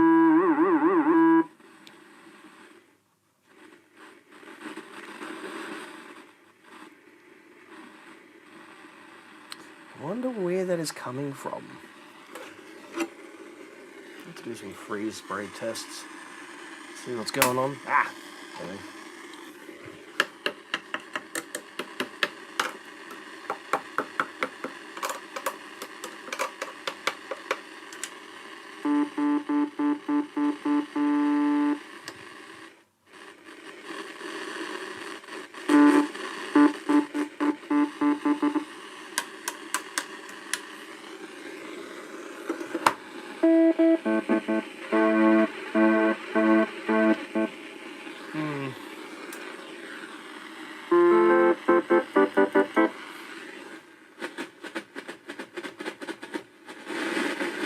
Okay, yeah, so that's going to be on the... Looks like it's on the VCA, potentially.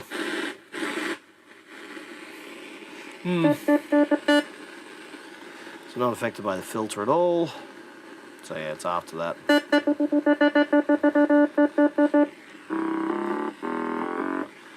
I'm going to get my tape out though. So may as well mark down what these keys are. Oh, and there it goes. Starts disappearing again.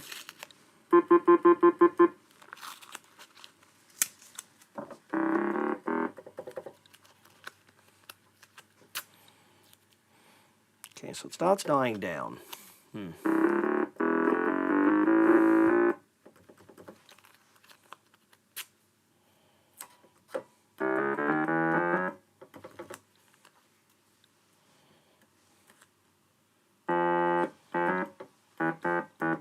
Oh, now it's decided it's going to work.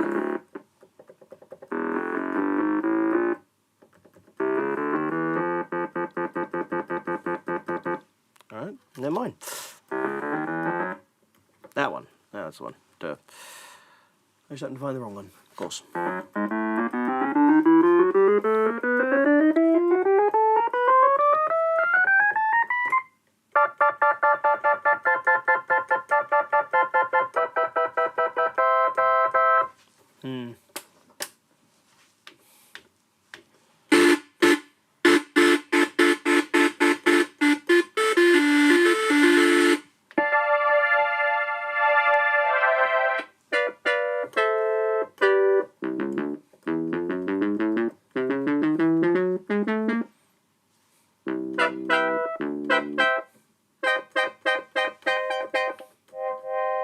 So incredibly 80s.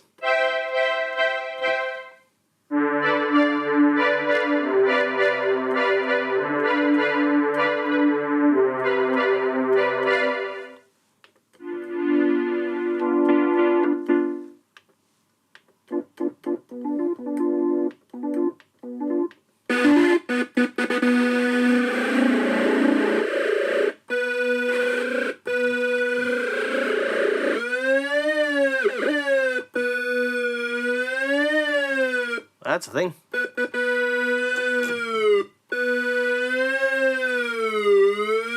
Ugh.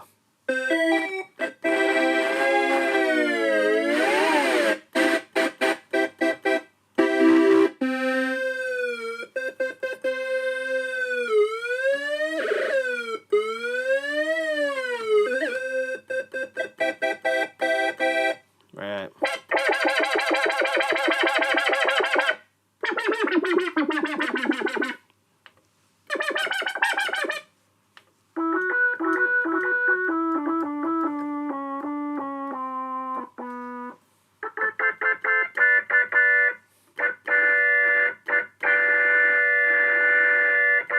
Alright.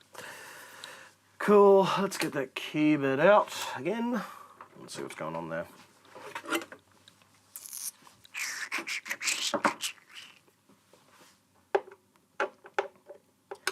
This is very much why when someone comes and they go, I bought this synth cheap. I want to get it operational. And they don't seem to realize how much goes into getting like just a litany of issues sorted. This is why it was cheap, because the person probably took it somewhere. That someone like me would have gone, yeah, look, there's all these issues behind it. We got this and this and this that all need being dealt with. This is roughly how much it's going to cost, but we don't know until it's done. I mean, even as we stand right now, I've been going now for what, like an hour and a half on this thing. Yeah, now 47 I've gone on this, right? And in that time, I've gotten 2 voice chips working and got a rough sort of like roadmap as to what I need to do next to get things sorted. I've still got to get the slider, I've still got to get it installed, I've still got to go through and recalibrate the thing, I've still got to recap it. That's going to probably be another 2 to 3 hours worth of work, if not more. Given how much labor is for working on stuff like this, a lot of people don't take that into consideration when they buy, you know, the bargains. Now, it's not to say you can't get like a bargain and pay someone like me to fix it, and it still be worth it, right? If you go to a garage sale and you find someone selling like an Oberheim OBXA that's not working, and they're like, give me $200 for it. There's going to be more than $200 worth of parts in there. They sell for a considerable sum. But that's not what's going on with something like this. Something like this, we're talking like, this will sell for like $1,800 once I'm done with it. That's about it. So if you bought this for like $1,000, although I know there's someone selling one on Marketplace at the moment, and he wants like $1,800 for it with known bad voice chips. It's not going to happen. No one's going to spend that kind of money in this market for that, unfortunately. As much as I'd like them to, it's not going to happen. All right. So this keyboard was made in 85. So that gives an indication as to when the whole unit was made. I could just do something like actually just do a serial number check on it, but I'm lazy. The annoying thing about these, and a bunch of other sort of keybeds of similar errors, I can't just like take out like a key comb or take the PCBs out. I've got to pull the entire damn thing apart because it's all connected, it's all in one piece, and it's all just, yeah. Annoying. Annoying. But we're located down this end of the keyboards, so because there's only those keys, I can probably just remove those ones up to that point, but I still have to remove the entire securing strip.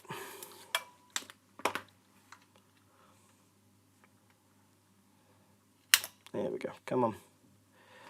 Out we come.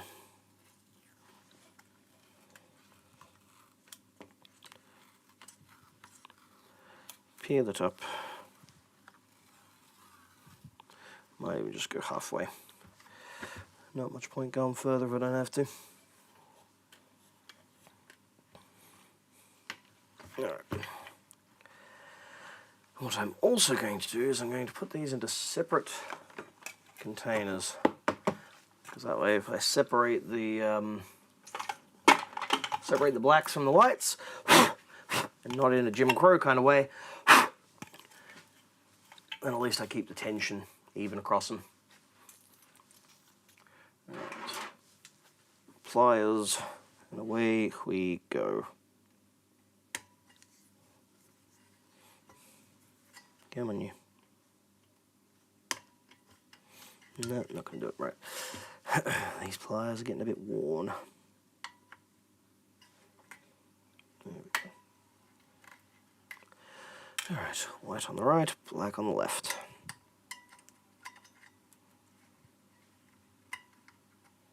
Come on. There we go.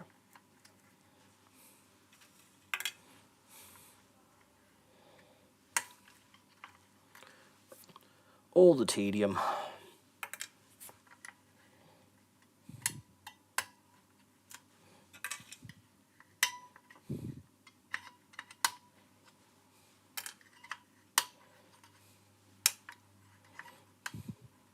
Come on. Nice it out. Here we come. Come on. There we go.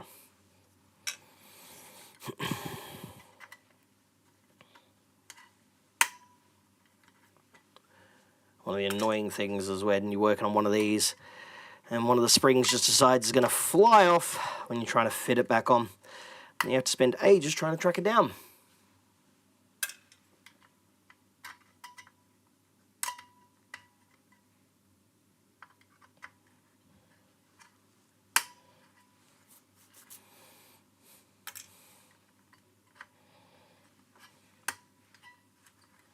Come here, you.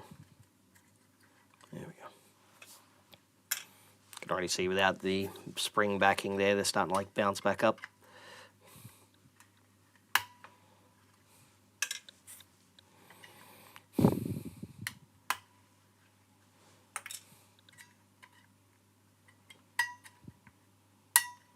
Come on.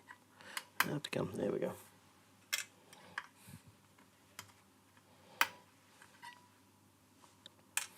Brain work.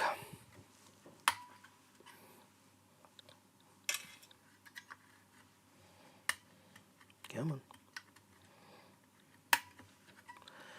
So I'm hoping with how dusty this is that all it is just some contacts that need to be cleaned. That might not be the case. There might be some corrosion or something on the PCB underneath. If that's the case, then I've got to go find a donor to get those PCBs. Which will be fun because the last time I had one of those for repairs, I tried searching for replacement PCB for it for the better part of 18 months before I just had to give up because none came up. Not a single one. Except I could get a whole keyboard assembly from someone over in Italy. They had one. So. Okay. Put them in the order that they come out. Come on.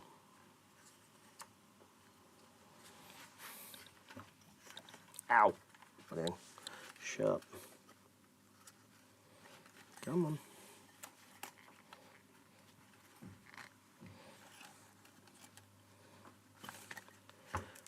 Come on, you. There we go. There you go. Bit sticky over the years. Ew, bugs, right. Okay, maybe I will have to disassemble the entire thing. I'd much rather not have to, but, you know. Things that we do.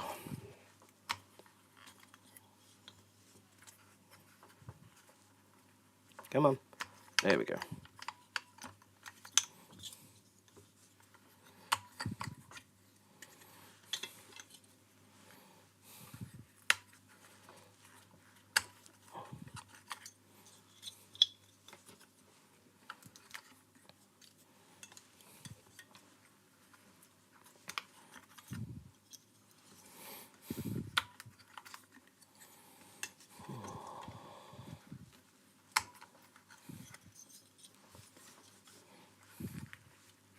Come on. This squidgy.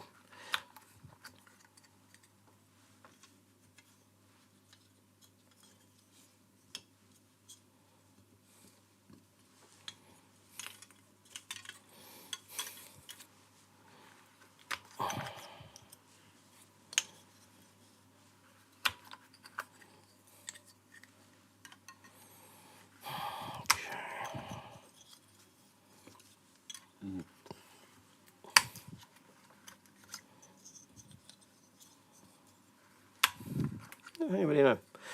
They all fall down to just this one particular section of keyboard.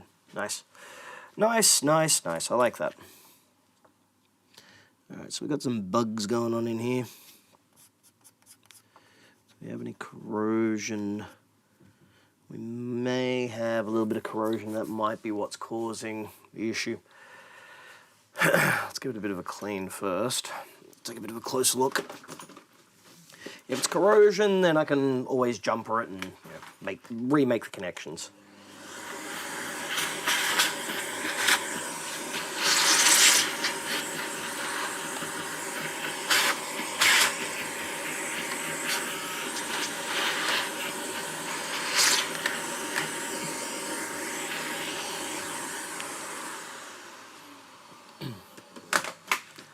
Now the way something like this works in order to get polyphonic signals is you've got each of these switches, which is part of a matrix. So they're in like groups of notes along certain periods. And each one of them basically is being scanned several thousand times a second, the CPU is going, okay, cool, let's see which of these current ones are connected to the voltage source here, and let's see what's going on there. Okay, this particular unit on, say, for example, line A5 is making connection. So therefore we have to send out a signal to the voices to start operating there.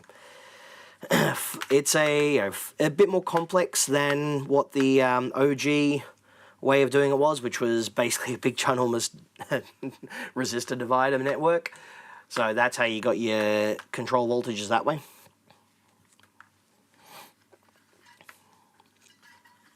Come on.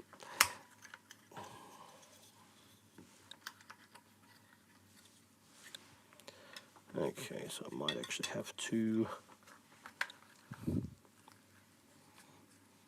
go a little further up. Almost there. I was almost there.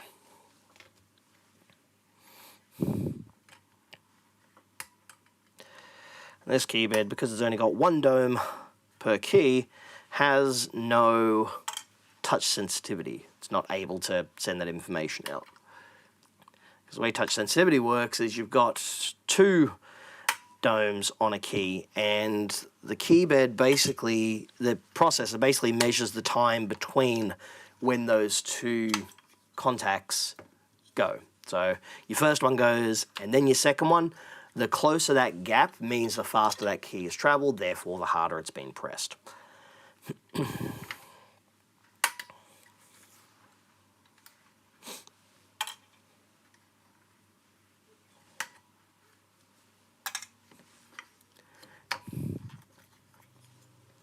There we go. Nice. Okie dokie. So I've got a little bit of corrosion on this trace here, on this one here. A little bit there, potentially. Yeah, there's a bit there. So it's not the worst I've seen. Oh god, no, this is nothing. This is nothing. If you want to see a dirty PCB contact,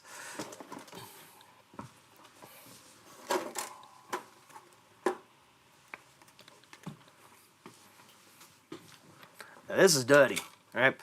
This came out from a Yamaha P125 that I'm waiting on some PCB contacts to arrive. There we go. That's like some kind of sticky food or drink or something like that, and it got all in that section. It's just, blech. I had to clean the keys up and everything, so it was unpleasant.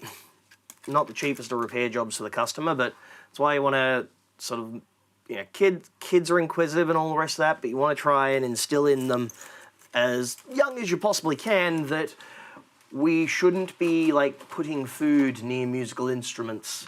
And yeah.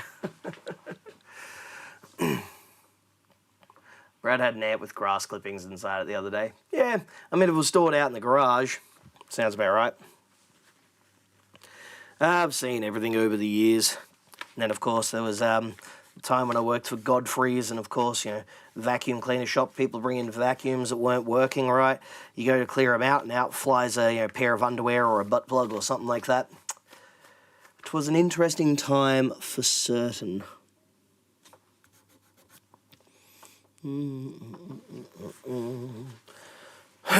Okay, so we had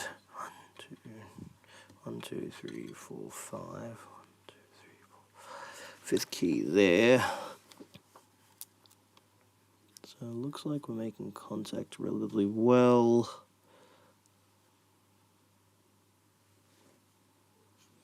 What was the next one?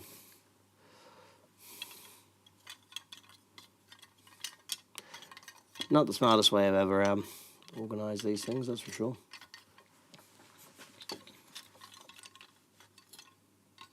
Nope. Ah, there we go. That's one, and then there was a black key, which is down here, there we go. Alright, so the black key there, and then this one here. 2, 3, 4, 5, 6, 7, 8, 9, 10, 11, 12, 13, 14. 1, 2, 3, 4, 5, 6, 7, 8, 9, 10, 11, 12, 13, 14. Yep, so that one had a little bit of corrosion there as well. And then 1, 2, 3, 4. 1, 2, 3, 4. Yeah, there's a bit of corrosion on that one too, so I would have expected key 1 to be a bit funky, but no. Alright, so what I might do with these ones,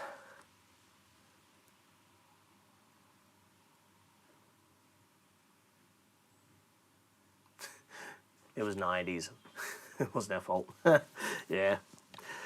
Yeah, what I'll do with this is I'm going to scrape off some of that solder mask. I'm going to use a fiberglass pen, and in doing so I'm going to apply some Kynar wire or similar to it in order to make a better mechanical connection.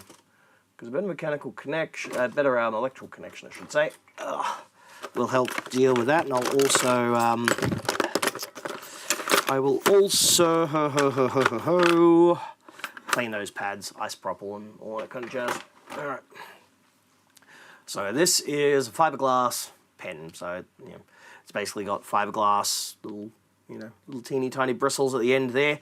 It's really good because you can go right in there and you can actually scrape off the solder mask without damaging any of the traces or anything. I can just slide up that way a bit, out of the way. Go on.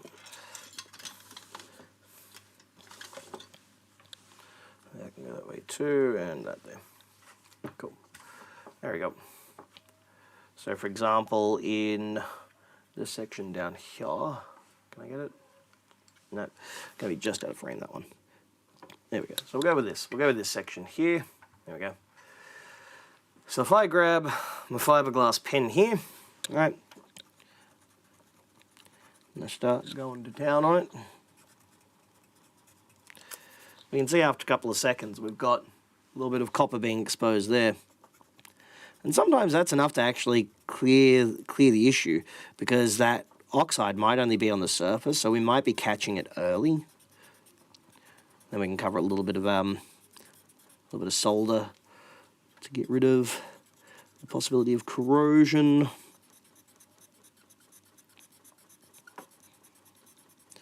I like this as opposed to scraping the traces with a knife or something, because if you use a knife or similar, scalpel, whatever else, you can also damage the traces, cut through, put little micro tears and stuff in it. This stuff is really, really thin, really like weak. You don't want to damage it.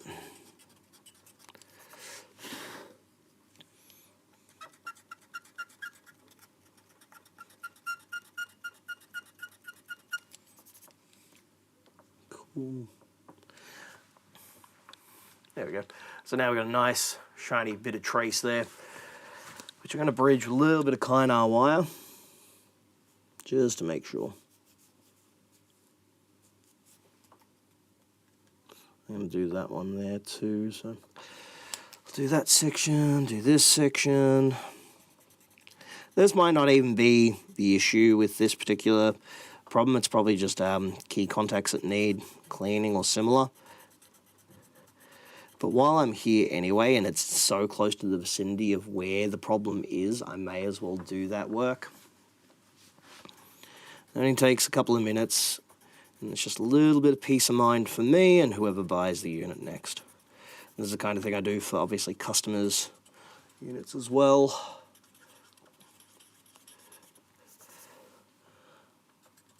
The less chance that I have of it coming back and giving me a headache means that it's a good day.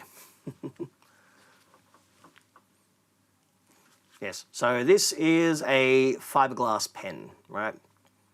So fiberglass pen has a bunch of fiberglass little bristles on the end here, right?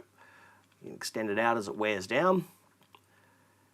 And what it does is it basically acts like a scourer on stuff like solder mask in this instance, corrosion. So if you've got something you want to clean but you don't want to like damage it, then this is a really good way of doing it. It's abrasive, but it's non-metallic. It's good for cleaning and like polishing off corrosion off of traces. And I use it because I can just remove the solder mask without damaging the trace underneath. I don't like using scalpels and that for this kind of job, because scalpels, you can cut into it, you can tear it, you're making extra work for yourself. Yeah, there's a little bit of corrosion on that one. So it looks like most of the corrosion on these traces is just surface level. So there's nothing too crazy there, which is nice. So I can probably just cover it up with a bit of solder, just to beef it up a wee bit. All right, cool. Good. Let's get a wee bit, just a little bit of the soldery stuff over here. Here we go.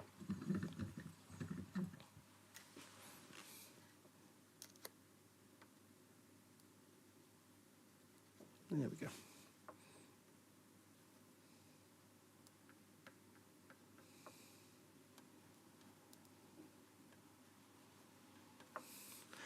And the solder just helps to minimize the chance of any corrosion happening. It's like when you tin plate copper traces anyway. Same deal. Copper is highly reactive. We want to try and protect it as best we can, because now that we don't have the coating on there. I could put a conformal coating on there, or like a UV epoxy, which is like a solder mask, but this works just as well. And it's cheaper and easier. I don't have to mess around quite so much. Alrighty.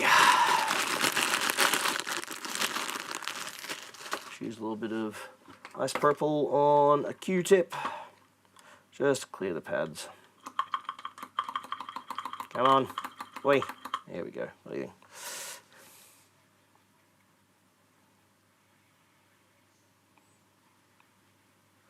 Should be relatively gentle. Don't want to take off too much of what's here on the surface. Come on. We're going to have to fill this bottle up. Am I out of ISO on here? Yeah. Down to like the last dregs. Transfer it from that bottle. Oop, spilled some on the mat. There we go. Ugh. Okay, let's fill the ISO bottle.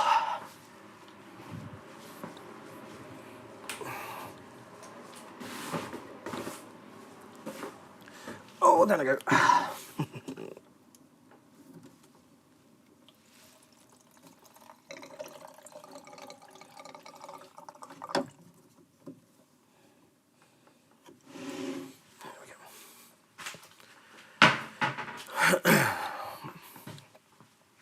I have a big 5-litre bottle of the stuff with a little spin tap spigot thingy on it. Cool. Now, where was I? Cleaning that, but I lost my Q-tip. Let's go fresh one. Let's get a fresh one. There we go.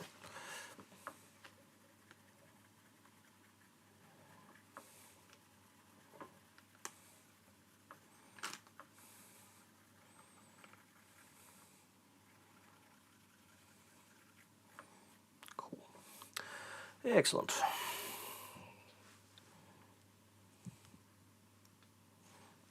Now clean off these pads as well.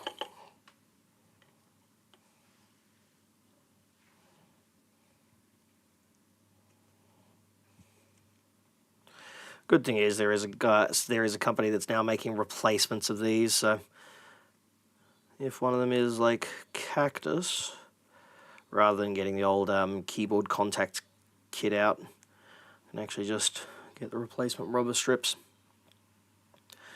There is a Roland product that I'm working on for a customer, which is an SP202 that has some bad pads on it, and unfortunately there is no one currently making replacements for them. Someone's making replacements for the SP404, but not the 202. So with that one, I do have to get a conductive rubber repair kit, which ain't cheap. Like, the Chemtronic stuff is like $60 for a rubber dome repair kit. But, I mean, look, they're not the cheapest of units to buy second-hand nowadays, because they've had a bit of a resurgence with all the hipsters who love the super lo-fi type thing. And, of course, you know, the YouTuber Audio Pills, who does the Bad Gear series, did a video on them years ago. And people kind of, like, picked them up. Whenever he does a video these days, he's like the new guy who, like, inflates the price. He certainly doesn't try to, but he manages to, because his videos are really quite good. His videos are great. He's cool at what he does. Does some great music too. Like, for someone who says constantly that he's not a synth player or anything else like that, he can fool me. Does some good stuff. All right. Now we need to get these into the holes, and there's a couple of ways of doing it. But what I like to actually use is one of these. This is a bowl head Allen key, right? Bowl head means that it's got a rounded end. So rather than using like a paperclip, which is the most common way of doing it, using this, you're less likely to end up with the tip going right through the silicon, which is good because we don't want to damage it if we can certainly avoid it. So because of that, I can push it in the hole and it goes in without tearing out the other side. There's no sharp edges to it.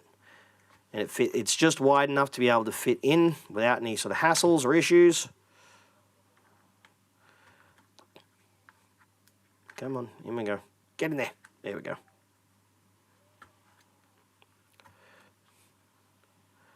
Oftentimes, you know, you hear stories online of people, oh, I put the contact strips back in my synth, but, you know, it tore out and I pushed through the other side.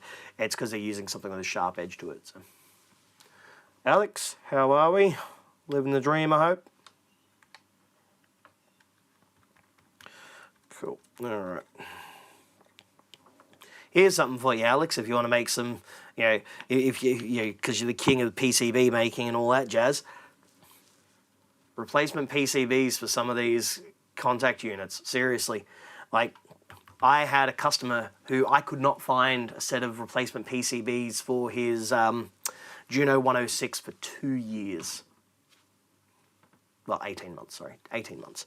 18 months, and I could not find a replacement set of them.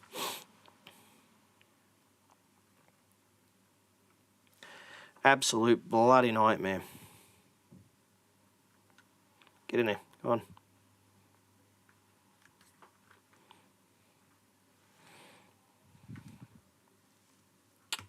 There we go.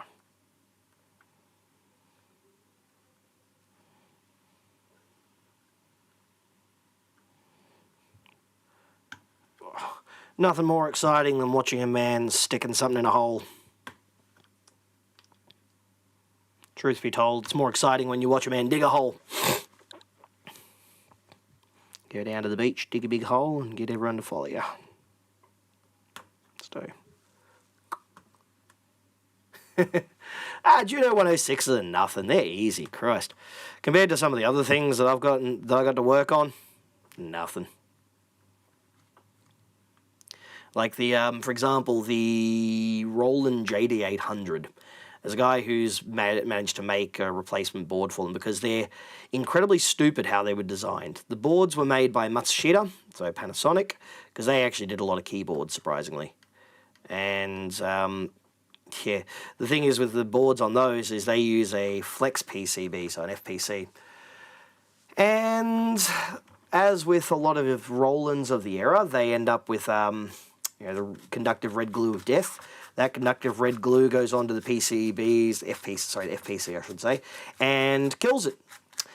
When it does that, most of them ended up thrown away because you couldn't replace them. A dude managed to come up with a way of recreating them with a modern company, but they're big, they're long, they're like the full length of the keyboard. You can't easily fold them up.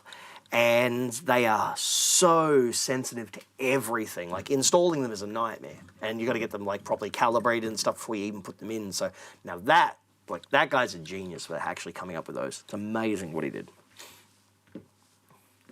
Alright, now before I put all those keys back on, I'm going to connect up the synth. Just give them a test, just to see that we actually are good and that those keys are now working. I don't have to put the keys back on to check them because all I need to do is actually just get the notes firing off. Let's get a bit of this dust off. Okay.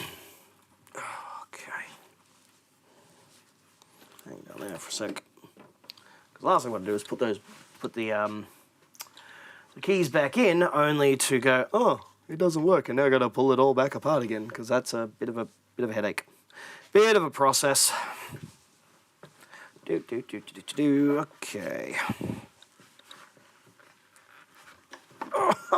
Regan. Hefty. Ouch. Alright. Cool. And a good morning to you too.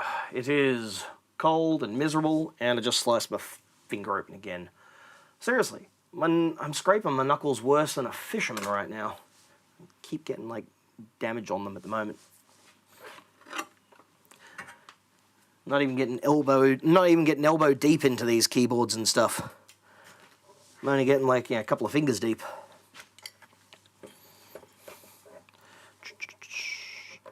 Right, so that goes in there. That goes in there.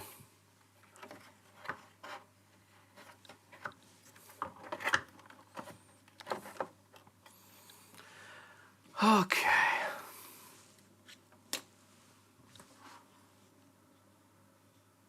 Get the Sergey dust off. What? Eh? I had no idea what the hell that means. Ah, yeah, mofo. Come here. Bloody stupid thing.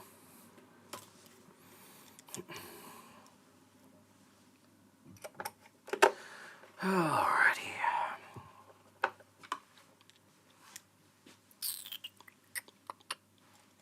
That goes there, that goes there. There are so many ground connections in this amp. Everything's connected to this ground, connected to that ground, connected to that, connected to this. Alright, so let's get some power.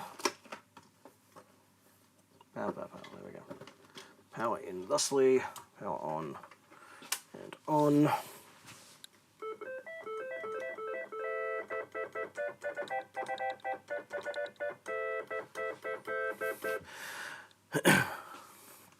I'll give you guys the wonderful sound out of the thing, which I'm pretty sure this also has issues with the outputs on it, so.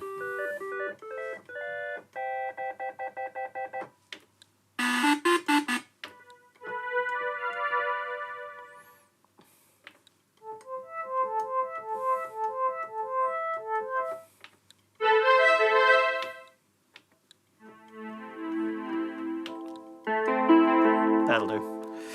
All right.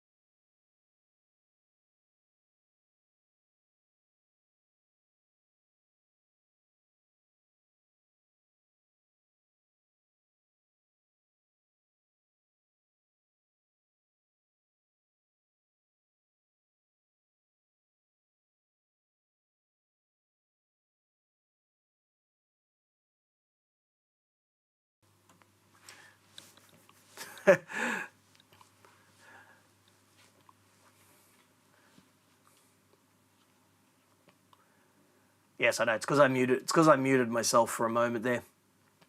Because I was sending the there we go. So now I've got the synth going through the line in on the streamer, so you should be able to hear that now. So if I kill the volume on my mic here, I'm going to do a quick run of those notes, and you'll see that there's like 2 that are missing. Sorry, 3 still are missing, so we might have bad key contacts. I'll swap the contacts around and see if the problem follows. But it might actually be something else. Oh, there we go.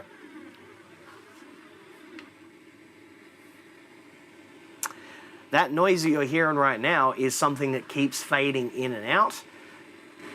And I'm not sure where that is. It's post filters and that, post envelopes, pre-master volume, post VCA. Sorry, pre-VCA. So there's definitely something going on there.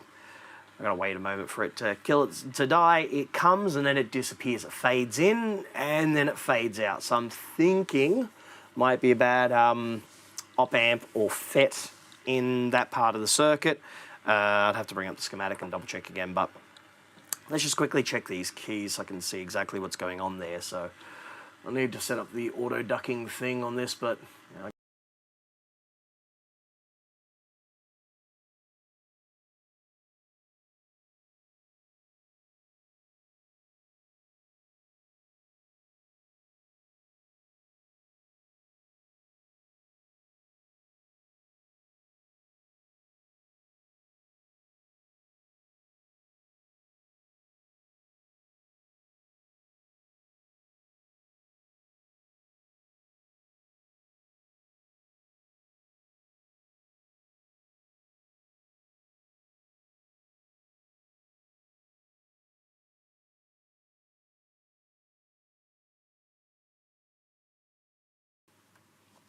so you can hear there that the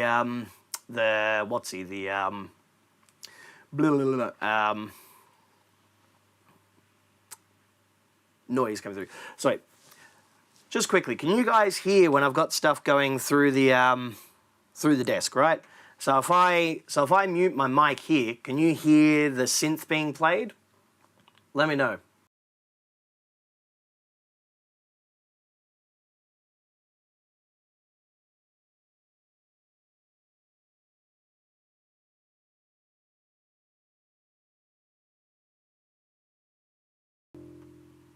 God damn it. All right, so why is that not going out of that then? No. It's there, it should be active, should be going out of it. Damn thing.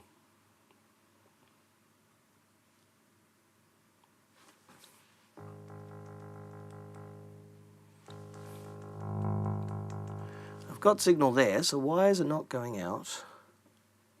Streaming is out.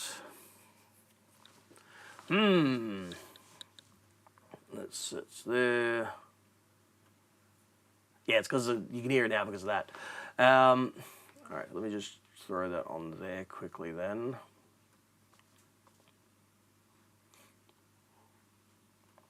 All right, so let me just quickly kill the mic on here. Let me know if you...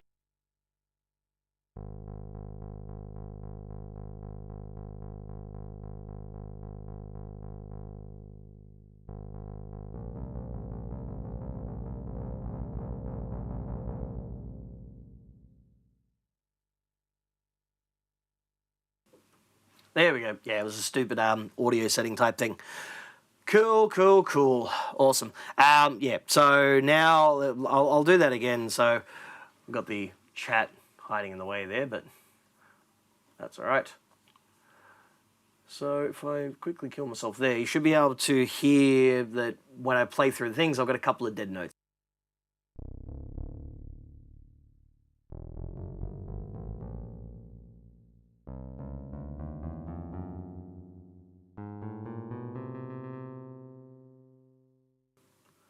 So I've got 3 dead notes, right?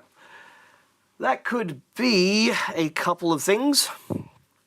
Could be corrosion, could just be the key contact PCBs are bad. So what I'm going to do, I'm just going to quickly mask up this section, just so I can follow where the notes are and where they go. Right, so that's a dead note there.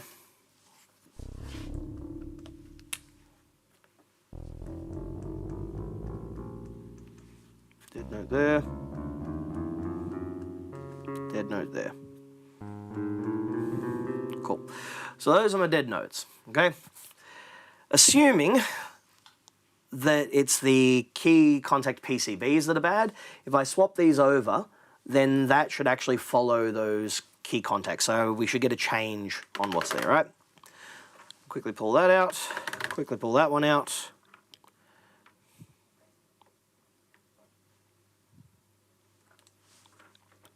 And of course they're different numbers, duh. You dork. Right. So that's going to be problematic then. But if I flip them over, because I'm pretty sure these are, I can invert the way that they orient. Can I? No, I cannot. Okay. Damn it. Forgot. Those ones down that end don't work that way. So, if I grab my, just something to short it with. There we go. Cool. Excellent. Alright, so I can short it out with one of them. What have I got that's something a bit soft, a bit smoother. There we go. Ha! Foil tape. That'll do nicely. Thank you. A little bit of foil tape. Okay, so shorting out that contact there, nothing. Nothing there. Nothing there. So the key contacts, they're fine. The key contact strips are okay, but we've got an issue where we don't have any continuity across these points here. That might be because we've got some bad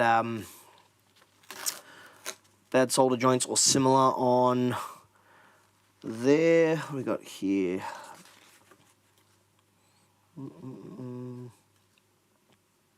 That there. Just plonk them there so I can keep it roughly in line. And howdy to you, Mark, as well. So yeah, so that key there, get nothing. And one next to it's fine. That one there's not great.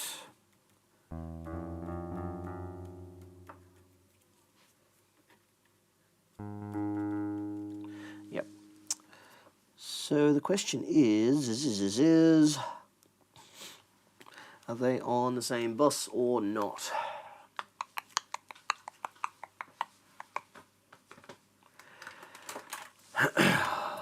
Okay.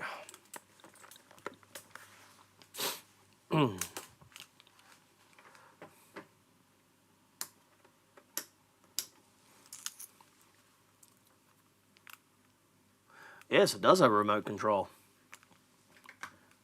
I can go right in. Right in. All the way. Look at that. That's like, it's kind of crazy, actually. See the tip of my weird looking tip of my finger. Pancakes would be pretty good, especially on a morning like this morning. Like seriously, it is just miserable out today. It's raining. A terrible day. All right, so let's see. Let's check the diode status.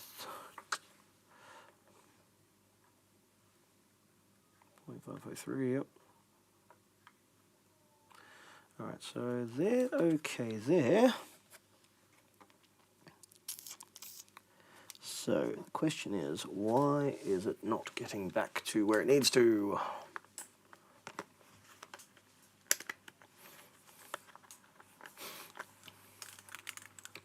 Making pulled pork at the moment. Summer has just arrived. Nice. And we've hit the rainy season, the wet season. It's cold here, so it's terrible. I have an 80s Silviano, which has an octave, doesn't work. I've opened it up to see if anything was loose, but there in my meager abilities. Unfortunately, the problem is Casio stuff. Yeah, you're not going to be able to get anything parts-wise for them.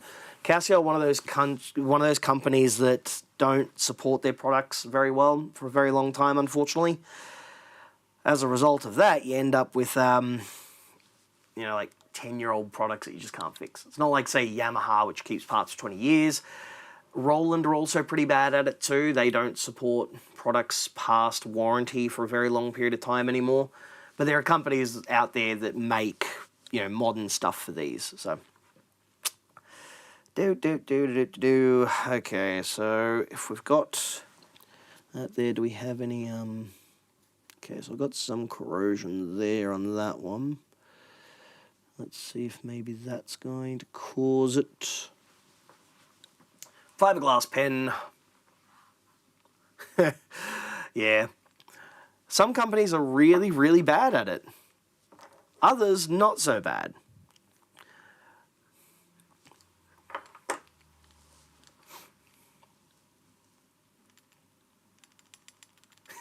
In the bin.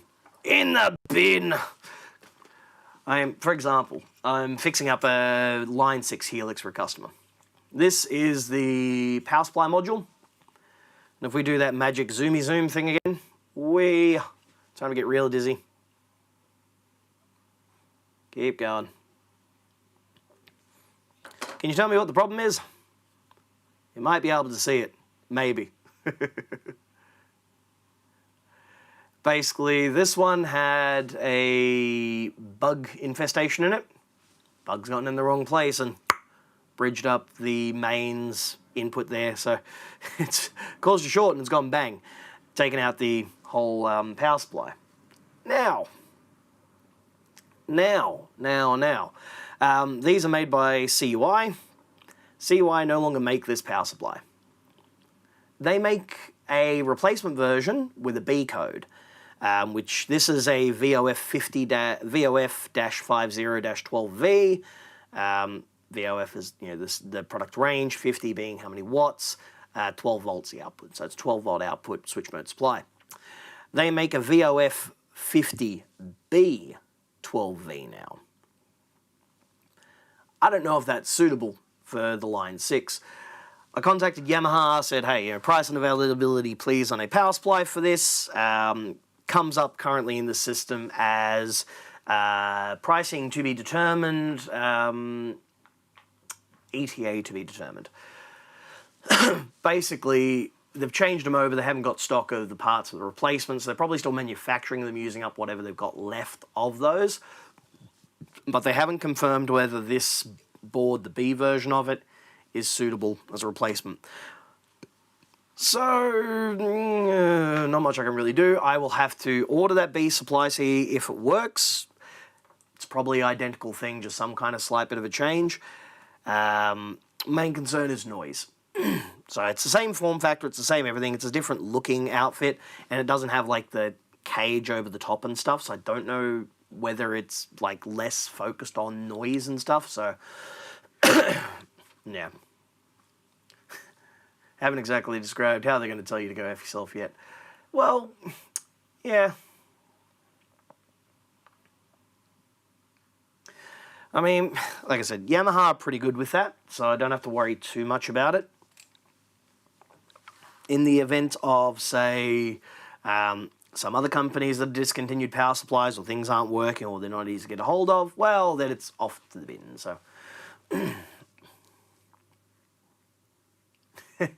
Bad Cat Unleashed Attenuator. Switch mode power supply and a crossover. Yeah, but, I mean, switch mode power supplies are just the way everything is these days. It's just how it's going to be, because they're cheaper, they're easy to make, you toss them out. The annoying part is they keep changing the form factors constantly. It's like they want to mess with things. Sequential, who's owned by Focus right now, because of course they are, they use a 13.5 volt switch mode supply by a company that no longer makes them, but they've got stock of them. So I don't know whether they've just gotten them take off the market and like got them to make them continuously for them, but I couldn't find an equivalent for it. There's no other company that makes it. The company doesn't make a replacement. Why is it 13.5 volts? The unit runs on 12 volts and then steps down internally. So I had to get a part from the UK, shipped to Australia, because there's no distributor anymore here. No one keeps the parts locally. So what should have been like an $80 power supply ended up being $150. Just,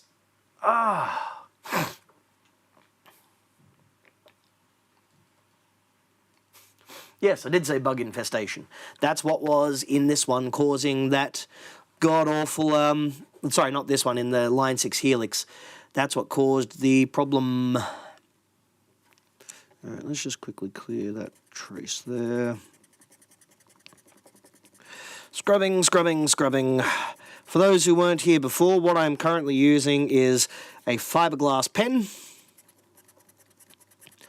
which is an ideal tool for doing repairs and that on PCB traces and similar, because fiberglass pen will scratch off the solder mask, but won't damage the trace, won't lift anything. You're not going to scratch it or score it or accidentally cut through it like you will with a scalpel.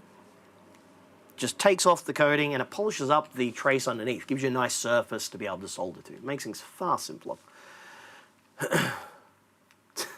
RuPaul on the radio. RuPaul, a less than stellar pillar of the community, unfortunately. Hook a bench DC to the line 6, measure the current draw by low noise, switch on power supply, adjustable plus done. Well, the line 6 ones are available in a B supply. But, for example, there was the Bogner Shiva, right? They use a switch mode supply for the heater filaments for some god knows what reason. They're not available anymore, and so many people have tried using different supplies for them, only for them to be noisy, whiny, annoying things. Someone finally found one that actually worked for it, but yeah. But that the sequential profit, they used a 13.5 volt one that was a strange form factor, so no other company made one that dropped in, and they'd had the standoffs that were integrated with the casing, so I would have had to have drilled and made so much more headache to get that happening. So it just wasn't annoying.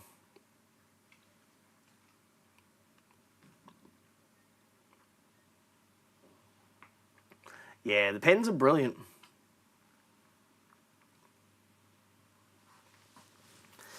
Okay, let's see whether that's going to resurrect that pad now. Hello.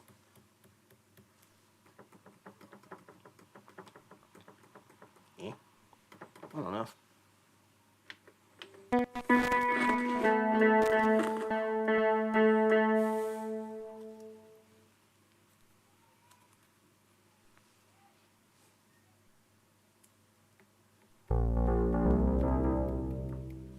No. Okay, so we still got nothing on that pad there. Let's trace where it's coming from. So we're coming in there, so the commons are all fine there.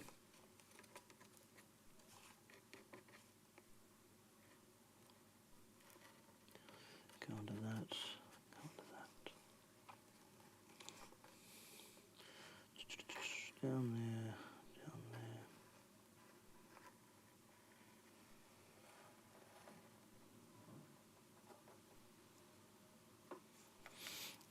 there. Okay. Okay, I see where we are then.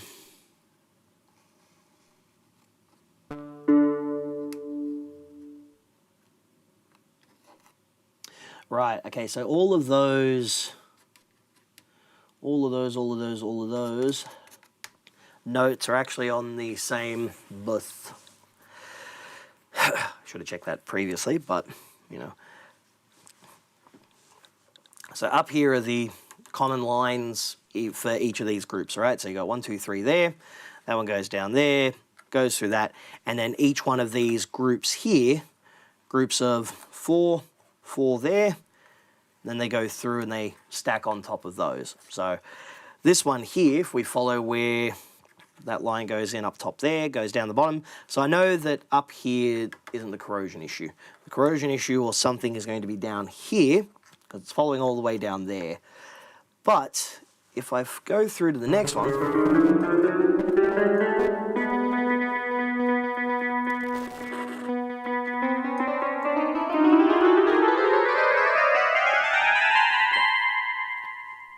then we've got notes there. So I might have some corrosion or something a little further down that I cannot see. Okay, so going up over there. Which is that there, which is going up here. Nothing there. And then that's the last note there, so we might have some corrosion between this and the next one.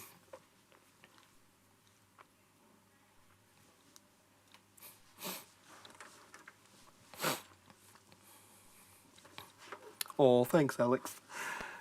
I don't know if this one will be a candidate for that, but it might be something that'd be worthwhile for the future.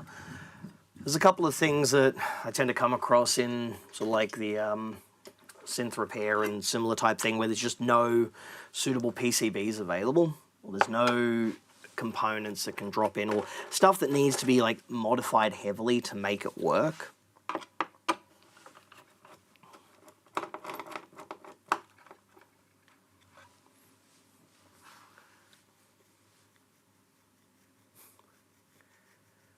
Don't use too much capacitors, they don't like it. Yeah. It covered some of the switch mode stuff when I was in TAFE, but it was mainly just about sort of like the fundamentals of it and things. Definitely couldn't sit there and design one from scratch, unfortunately, as much as I'd like to. Then again, like nobody does these days, because there's companies that make make stuff for most every need. One day I think I'll go back and finish off my degree. One day. I'll probably have a lot more time to do that soon. Have a lot of time up my sleeve soon. Alright, here. There we come. Come on, there we go. Stay and stay.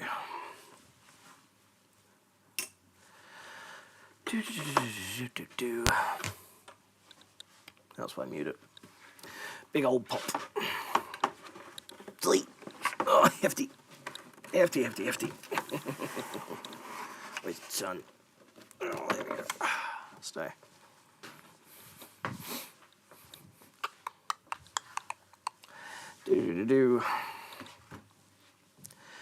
Alright, let's continue disassembling this further until I find where that break or similar is. Badunk. That one goes there. Oh. That one goes there. That one goes there. Okay. Clunk. Hello. Always the way it goes, huh? Trace a little further down, and we might have found our problem.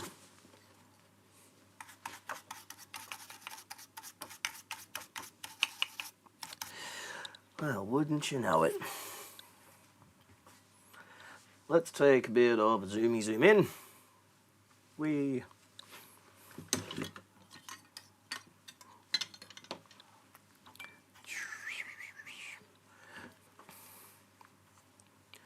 That doesn't look too pretty.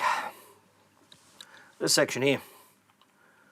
So there's a fair bit of corrosion on that point there.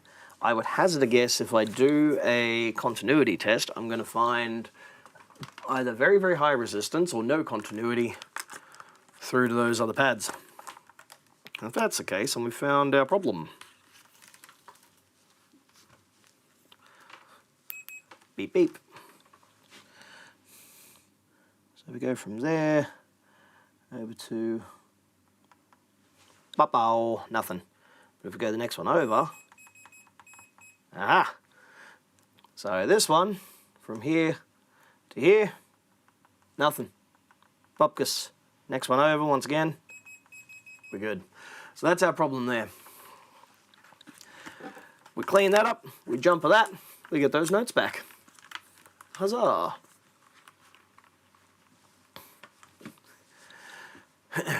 They're all available. Just bought an 8 switch mode power supply for a Neve. Huh. We used to make discrete supplies.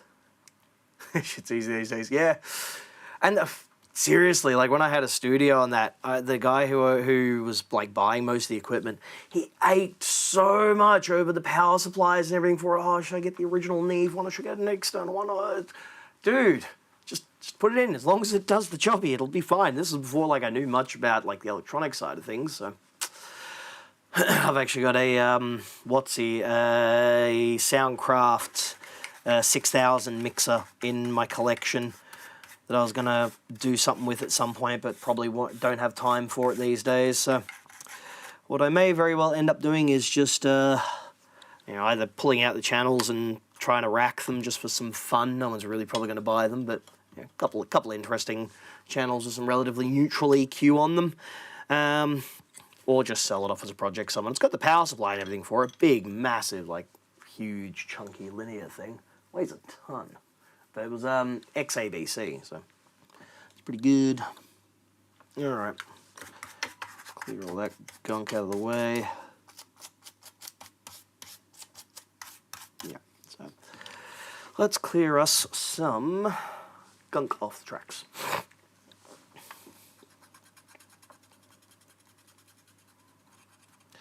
Clear that up one too.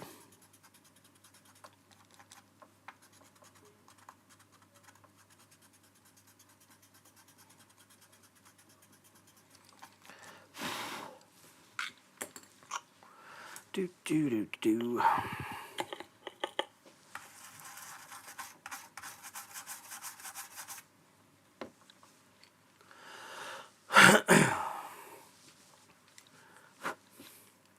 A little bit more length there.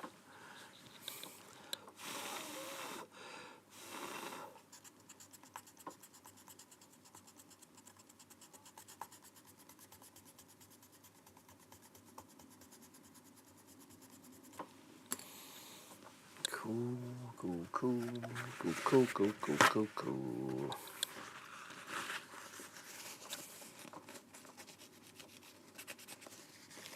Yeah. So if I zoom in a little further, there we go, that's about as close as I can get. But you see those dark patches on the traces there? That's corrosion.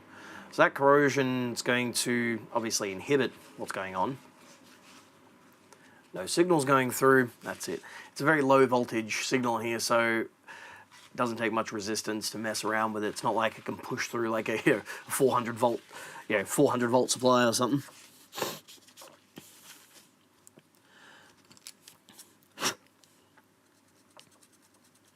Yeah, this isn't gonna just like polish up or anything. So I'll run some Kynar across those bits there. Yes, these pens, brilliant, so worth it. Worth all of the like $3 I spent on it. Cool. Where is my Kynar? There we go.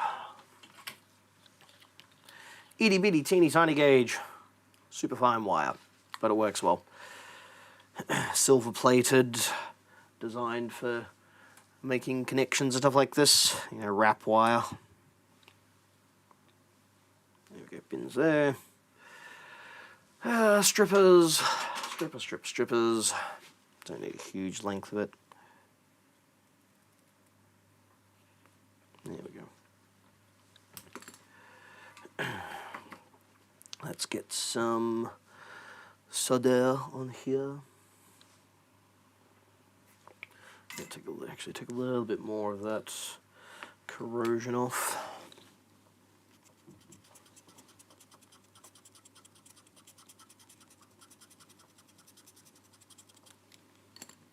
Yep.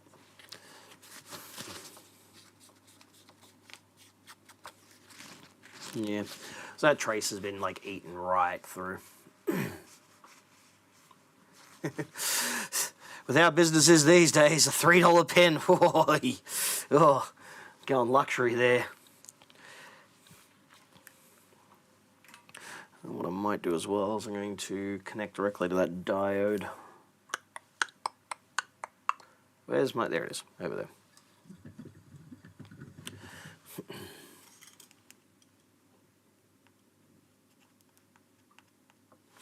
A bit of fresh solder there.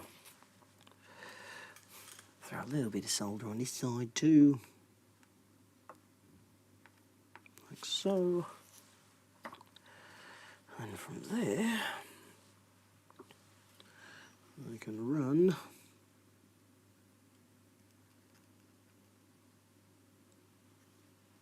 thusly. Cut the excess off there.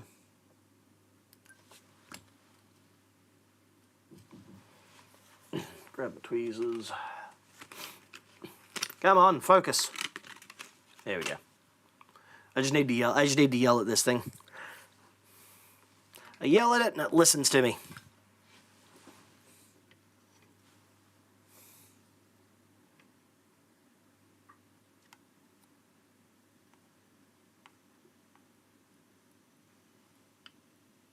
Cool. Good. Oh. So I've got that. I've got that. Now, if I check with the continuity, should hear a nice pretty buzz, or a beep, whatever you want to call it. That thing. Much better. Yeah. So the camera I use for the overhead, that one up there, there we go, is a Canon XA50. So this is like a pro level camcorder. I got it because I wanted something that was easy to work with. I used to do photography and videography previously. Starting to do a bit more of it again to make a bit of cash on the side presently. And yeah, you know, the autofocus for something like this for run and gun shooting, so it's a must. It's really quite good on it. I've got it set to like a bit of a slower focus because I could set it like hyper quick focus, but then it like jumps and breathes too much. Especially when like if I'm zoomed in this much and the aperture is kind of like, you know, wide open. I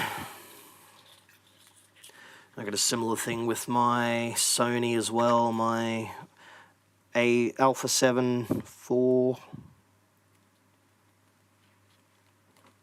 There we go.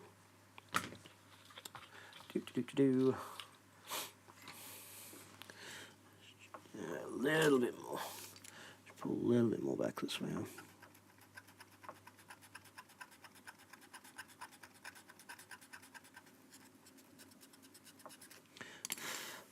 That's better.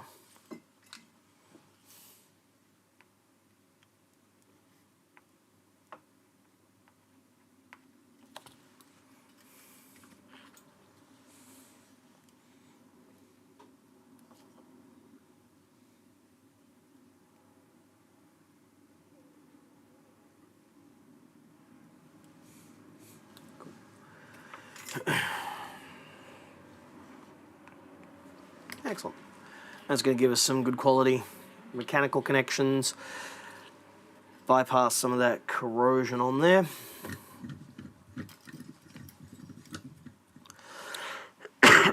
Now we should have some proper working keys now. Let's find out. That goes there, that goes there. This can go back into its little holdy case.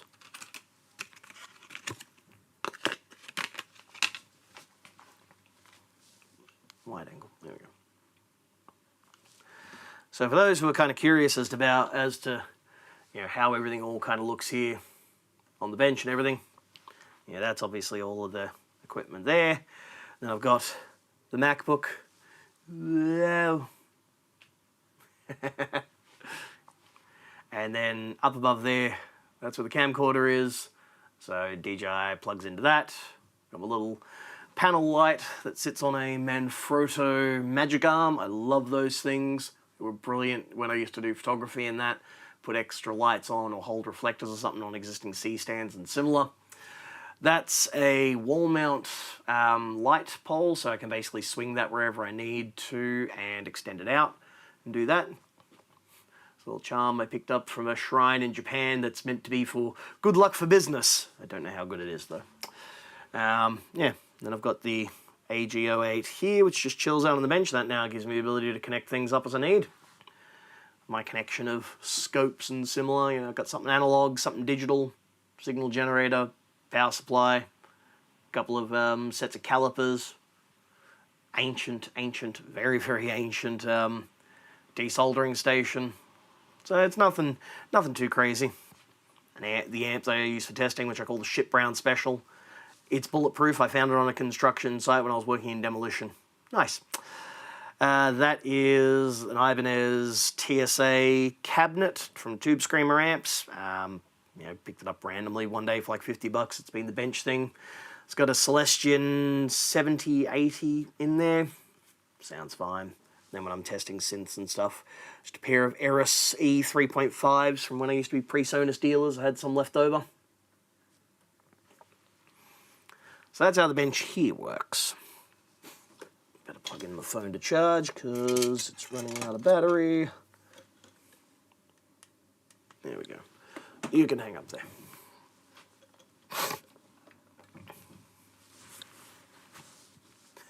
Not the Yeehwa. They're actually kind of alright. Seriously, the 858D that I've got here, I've had for like 7 years, and it still works. Most of the SMD stuff is really simple, so I don't need anything kind of too crazy for it. So that cheap thing works fine. The only thing it struggles with is if I've got like a big QFN package or something like that. Usually at that point I'll put on a QFN pack tip on there to be able to do it, or I'll just use a low melt solder. Or the other thing as well, which I got taught by someone else in the industry, get a scalpel, cut the legs off. There you go. Legs come off, done. You do it, and you do it without cutting the PCB, then you're doing all right. Okay.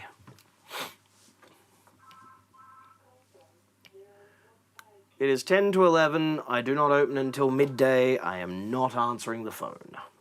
Ain't happening. Do.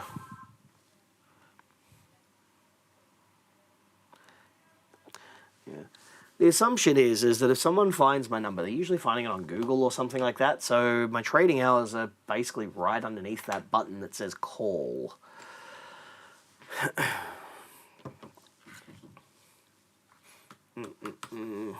Where did that... What's it go? Allen key, hello?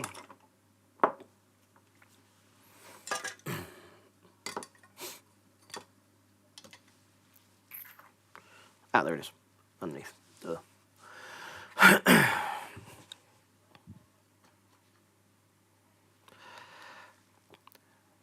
Last time I put these back in, I was giving everyone a bit of a tip on how best to get the pads, the key contacts back in of a synth or a keyboard.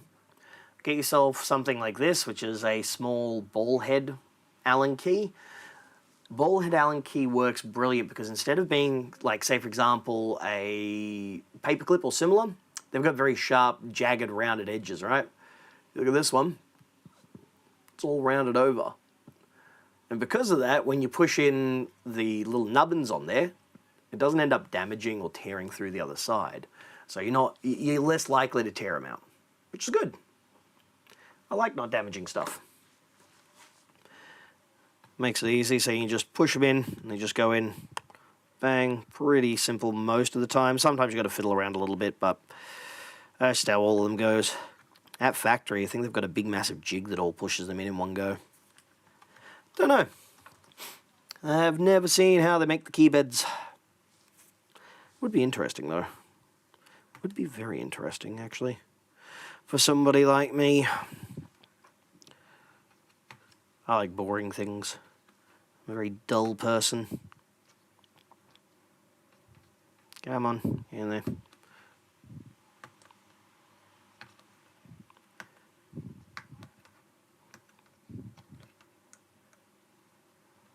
Come on, get in there, you.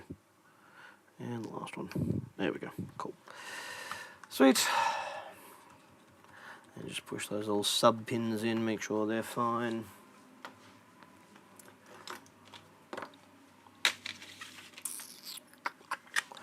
Okay. Key bed should hopefully work now. Let's give it a test. Hiya. Oh, still lighter than a Yamaha SY99. Currently fixing one of those for a customer as well. The SY99 is a beast of a unit from the early 90s.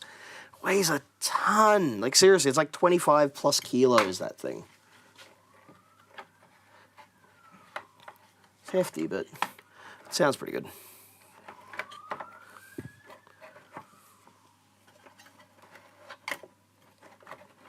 There we go. Okay, that one. There.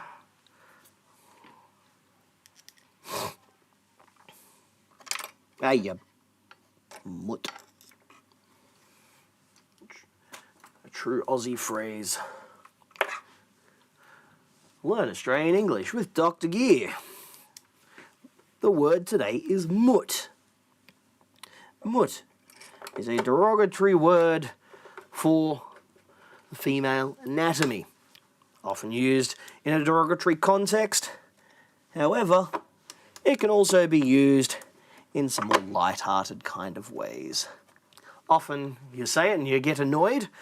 Ah, ya mutt.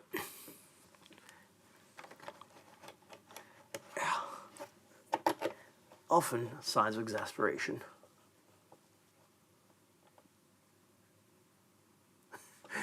Guitar just came back for buzzing E string when Pete Townsending it. Oh, right. Gotta love those ones. It's like, yes, unless you want your action like this high, guess what? If you hit the strings hard, you're going to get rattle. Rattle is different to buzz, though. Rattle's like the string movement is hitting the frets and bouncing around that way. You know, buzz is more like the string is hitting it on every sort of portion of it, so it's like a harmonic kind of the playing. You know, you get buzz like at certain points when you hit a note or whatever else like that, and the next fret is just like too close. Metal guys especially. Oh, I want as low as I can without buzz. Okay, cool. How good you playing? Jung, jung, jung, jung. Just absolutely hammering the fretboard. It's like, dude, just chill a bit. Chill a bit and that buzz will not be an issue. Otherwise, I can raise the action. Take your pick. 116.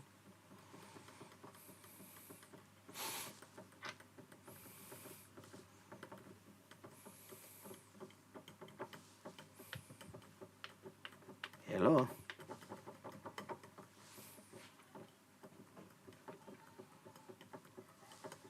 What the hell? Why have I got no volume? Hello. Alright, let's see what happens when I put in this key transpose mode then.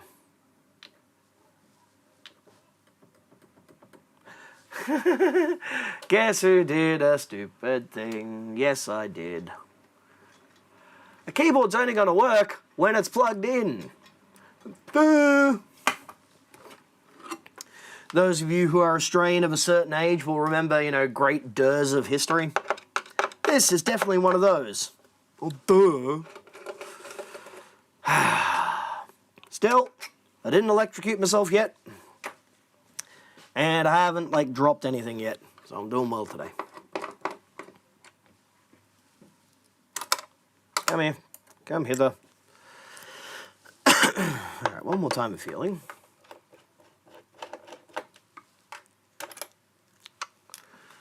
Okay, let us actually plug this damn thing in.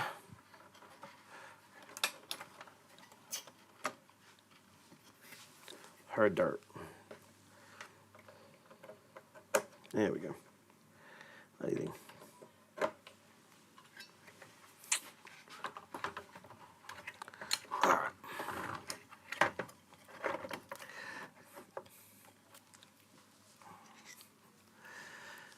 Oh, there's a memory unlocked. When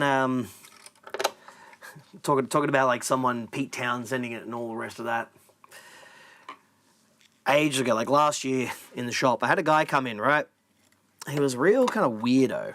Wearing a leather jacket, all that old dude, probably in his like 50s, something like that. Obviously dyes his hair black constantly. Came in, leather jacket, way too much stuff on. He wanted to try a guitar. Okay, cool. It was a Yamaha Studio Lord 700S. Really, really nice guitars. Like, I don't like Les Pauls. I liked this thing. So he wanted to try it. All right, cool. He had like all this like jewelry on and shit, and the jacket, and it kind of got caught in the string. Like, dude, take your jacket off. Let's do it that way. I don't want to damage things. So he sits down and plays, and I go grab a cable to plug it. He's like, no, don't want to play with it. I just want to hear it like as is. The dude had 2 fingers on one hand, like on his fretting fingers. He was sitting there, he's listening and playing, and all I could hear is like the rattle of the strings. I'm like, generally you plug in an amp and you play it. And I was like, no, there's no point in plugging it in if it doesn't sound good when it's like this. It's like, how? And like, just, no. That's not how it works. That's like eating like the flour before you bake a cake. Oh no, it doesn't taste great. I suppose there are some like very, very special patissiers out there who are like that, but not many. So there's been some real odd kind of dudes out there. There we go. Hey! Hey.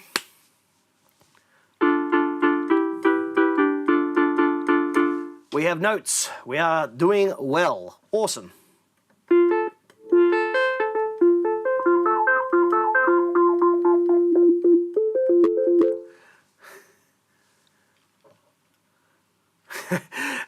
Sounds like this guy was on a different level. I mean, that's kind of one way of saying he was potentially high or something, but it's like all those tone hounds that go on about like the most absolute minutiae of things. Meanwhile, they go and play a gig in front of 25 people with a sound guy who doesn't care and has everything like blasted to absolute maximum.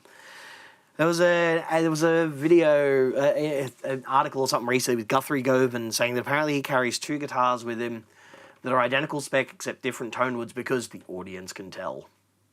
The audience can't tell. They can't tell anything. They can tell that you're a good player. They like the sound of it. But they're not going to hear the difference between an alder and an ash body. Most people can't in general. And even then, you can have 2 slabs of alder off the same tree that are going to sound different in the most minuscule of ways. Ah! There's that noise again.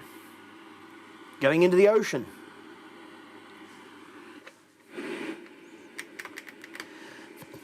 Really have to find out where that is.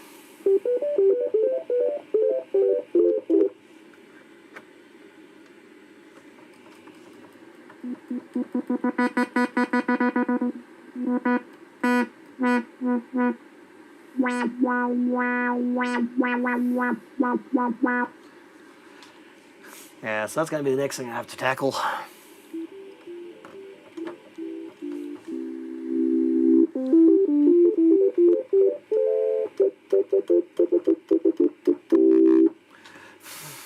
Alright, let's put this key bed back together.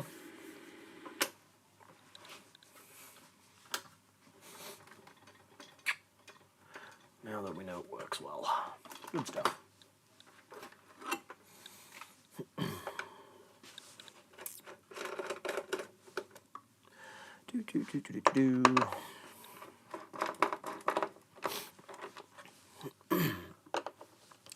Wish I knew where that sound was coming from. I have to look at the schematics.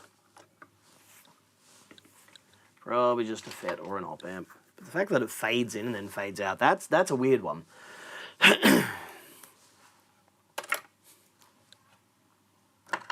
Oops, wrong one. There we go, come here. Cool. Okie dokie. Like that one and that one.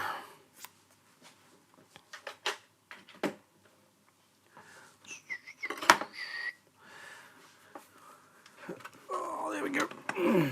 Oh, yeah. Oh, right, there we go. Always done. Oh, there we go.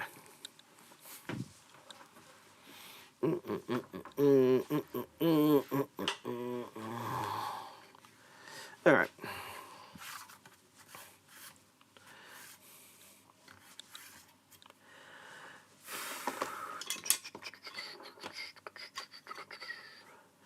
Let's start from down this end.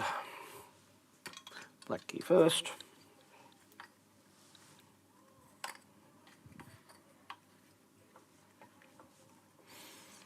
Alrighty.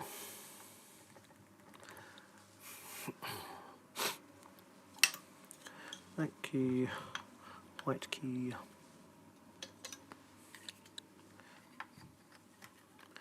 Black key, white key.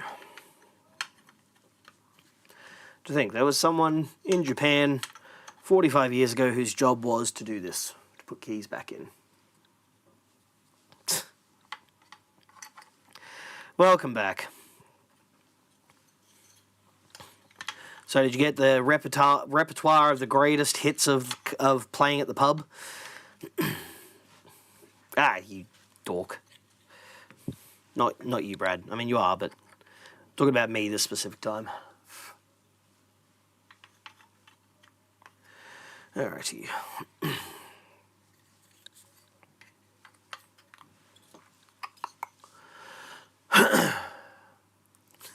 Was all Metallica, right.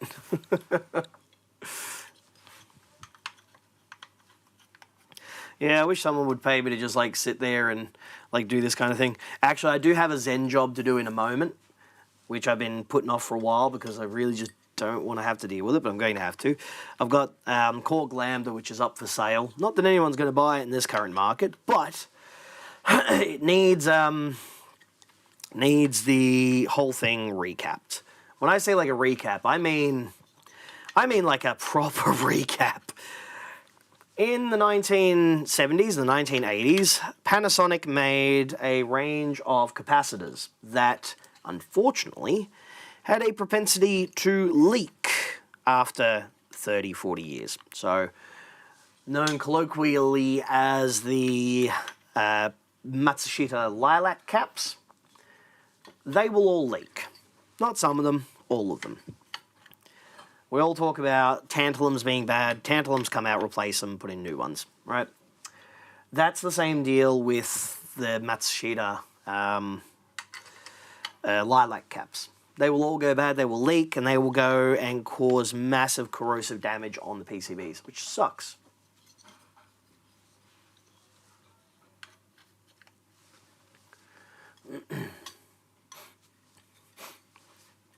See, Panasonic are normally pretty solid, but just those particular lilac caps, they all go bad. So,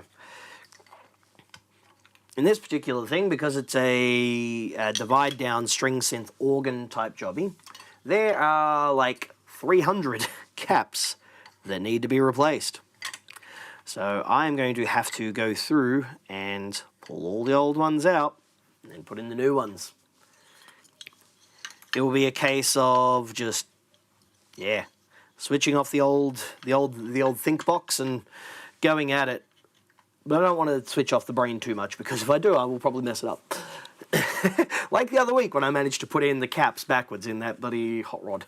That was great. Doing well. Alright, let's clear off at least some of this old bloody dust and junk.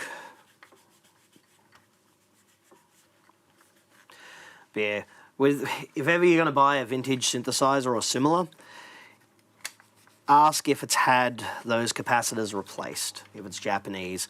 Actually, not even just Japanese stuff, it was a bunch of other devices that had them too. They unfortunately cause no end of consternation. Okay. Now comes fun part, putting on these bloody tiny springs. Ugh.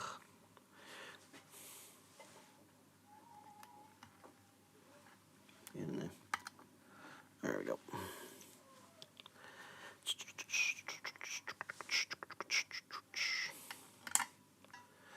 There we go.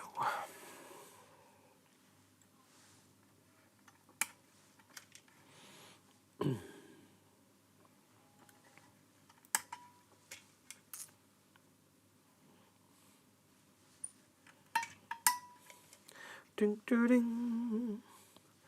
Do do do do do. Come on. There we go.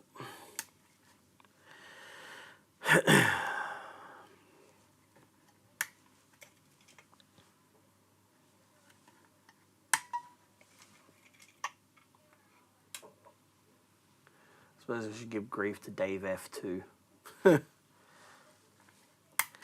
give grief to everyone.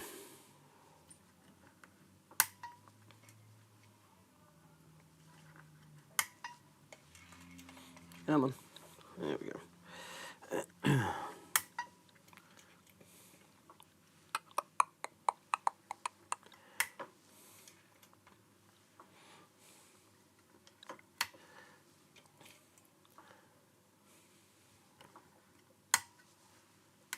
There we go.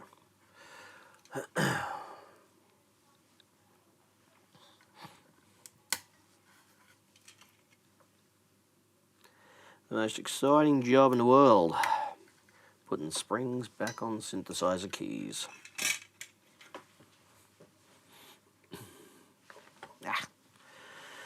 Let's not lose it.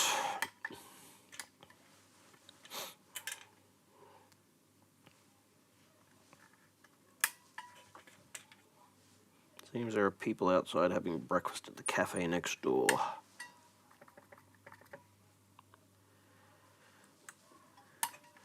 It's almost getting towards lunch, almost. Almost, anyway.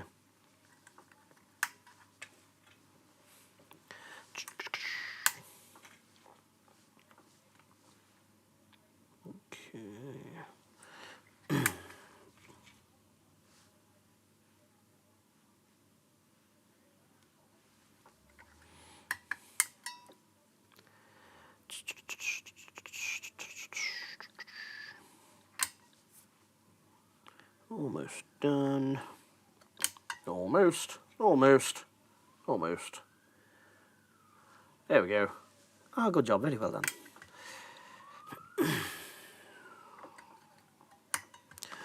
All right. That's done. Let's get some cleaning done. Now the keys aren't going to come flying out at me, which is good.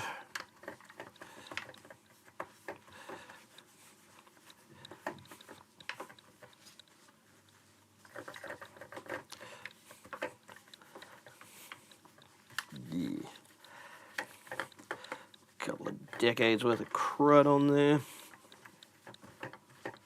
Oh, they seem to polish up nicely. It's good. Bit of bug shit on there.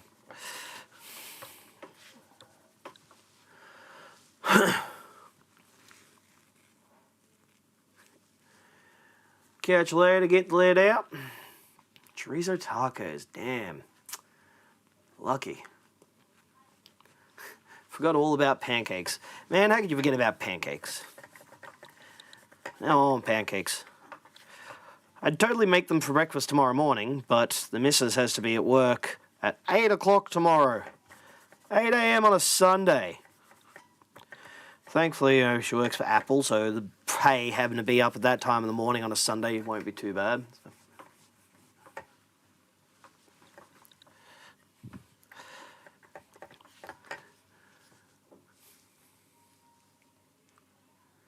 Havila Rockbender. I've never even heard of that. I have no idea what that is.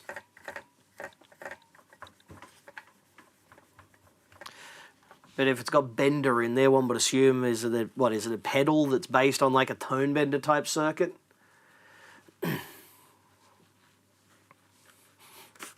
I saw in one of the tube amp groups that someone bought a Dumble. It took all of my effort not to turn around and go, wow. Like, why?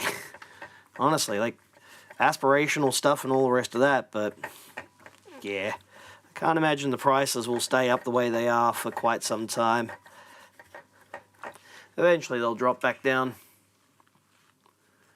Victorian tube amp. Oh, dude, there will be no schematics for that damn thing. Christ, there's not even schematics for like the main guys. You know, there's a couple for like some of the Rose Morris stuff because they became Yamaha Australia, but when it comes to those kinds of things, they're backyard operators. I don't think I've ever even seen that on like the Aussie Amp website. That's how obscure it is.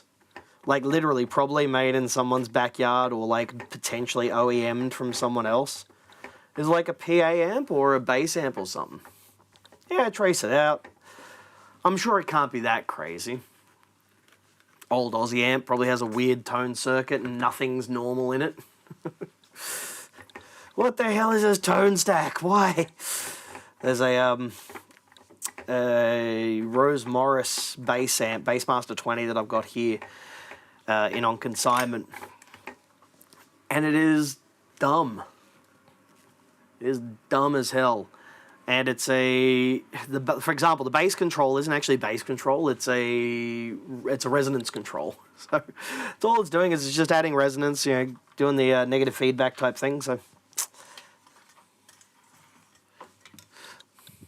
it is there on the Oz amps, huh?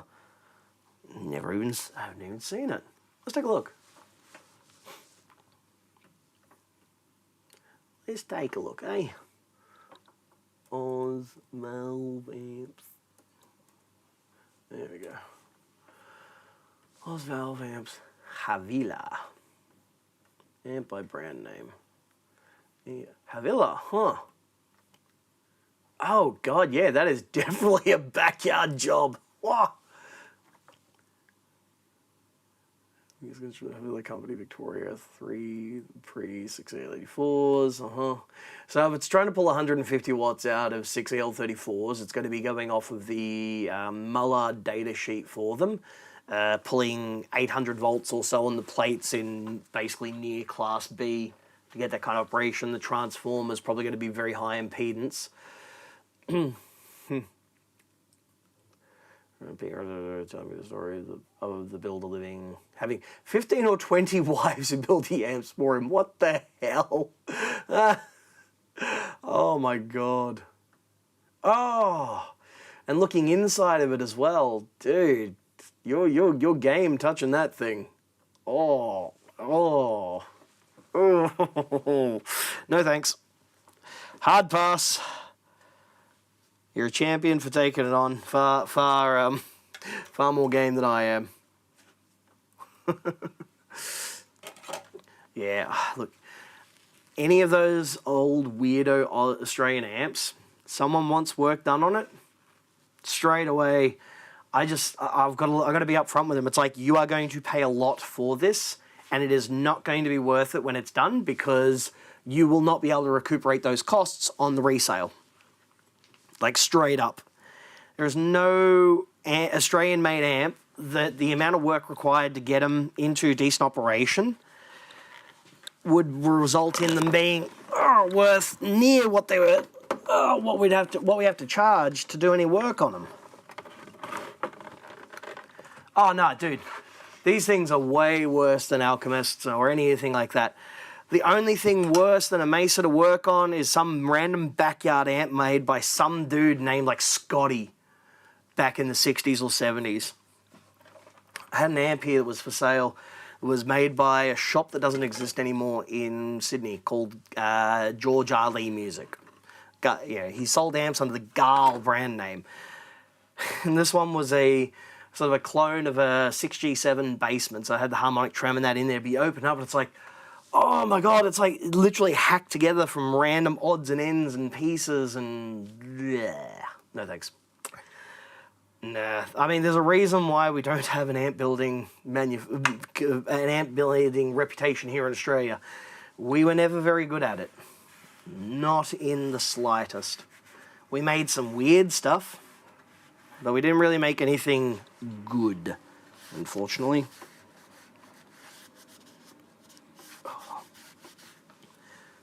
And then, of course, none of them who were actually building and that actually had any idea how to be businessmen as well. Although the remnants of some of those companies still exist. As mentioned previously, Rose Morris became Yamaha, Australia. They were bought out. There was the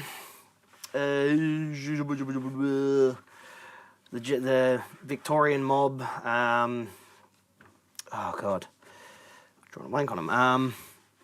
Yeah, the Strauss. There we go. Strauss amps and that. Nova Forge became the Case Company. They're still sort of kicking along apparently. Jade is a direct descendant of that company as well, because the guy who owns Jade also owns the trademark. He worked for the company back then, and then that's why he went off and started this thing and held onto the trademark for the brand. What else was there? Obviously, Leonard Amps, John Burnett. He did his thing, got screwed over, various things happened, factory stolen, Hans over him, things happened. But he's still doing his, high-end audiophile type stuff these days. Every couple of years, every year or two, there's someone who's going, oh yeah, I spoke to John, and we're thinking about making another one of the Power Pack amps. No one's going to buy them, dude. Guitarists these days don't know who they are. The old guys who used to have them, yeah, they were cool, but I don't want one. Yeah, we used them back in the day because that's all we had, not because they were good. Okay. Let's put this back in. Keyboard. Just put those screws back in, because I'm going to have to pull it back out anyway. I'm going to do those boards.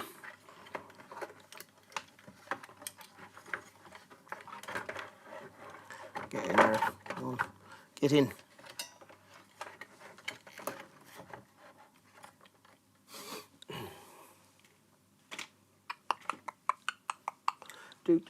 Do. Oop, almost lost it. You bastard.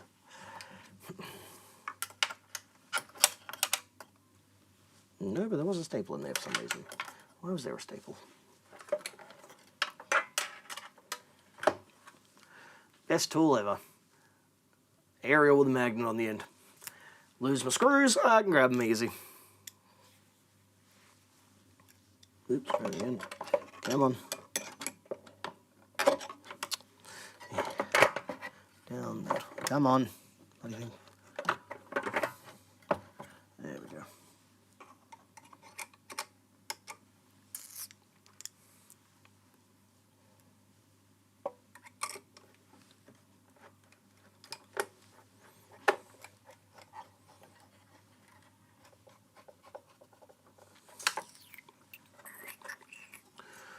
Okay. That screws back in there, that screws back in there. And go back in there. And this one as well.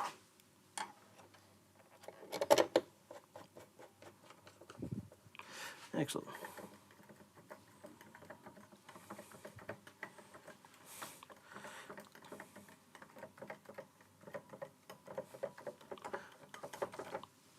Go.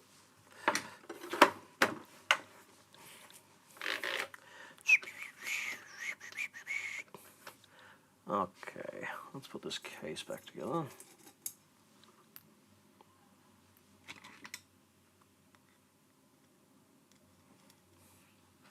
Just don't really need it open now. Got to order parts. I'll work on troubleshooting that noise once I've got the caps and the parts in, just to make sure that at least the rails for the power supply and all that is good. Come on. There we go.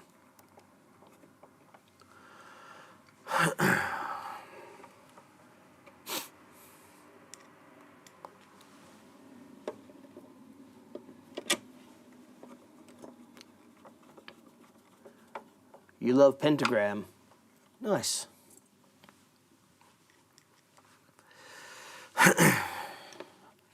Haven't heard enough to have an opinion. Actually, that's a lie. I have an opinion on everything, even if I haven't heard about them. I'm an opinionated sod.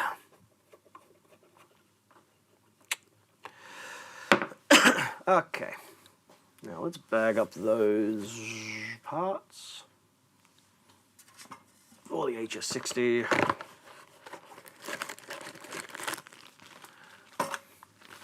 Now, where'd that pen go? Pen, there we are.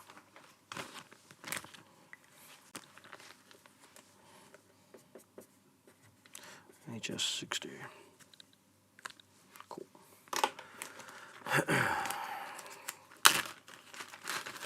stabbing.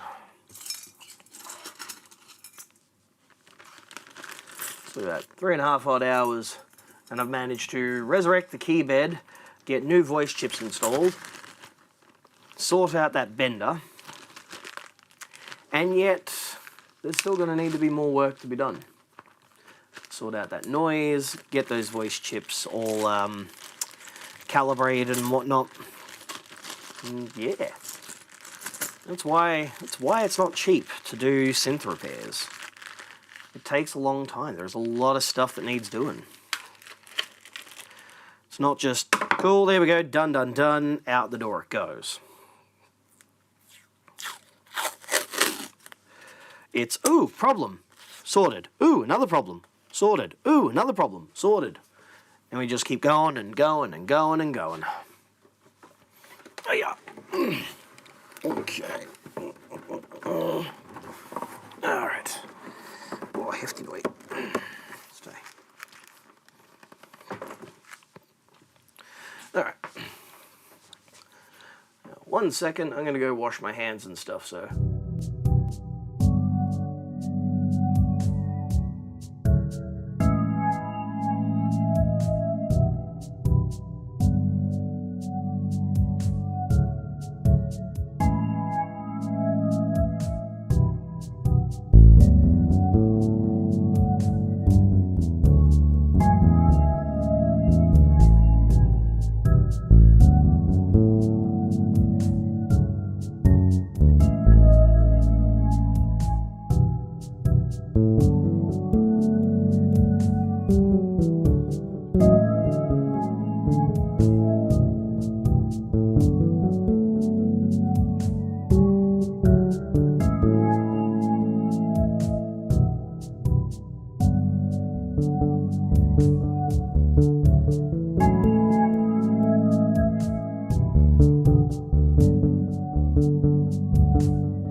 And I've returned.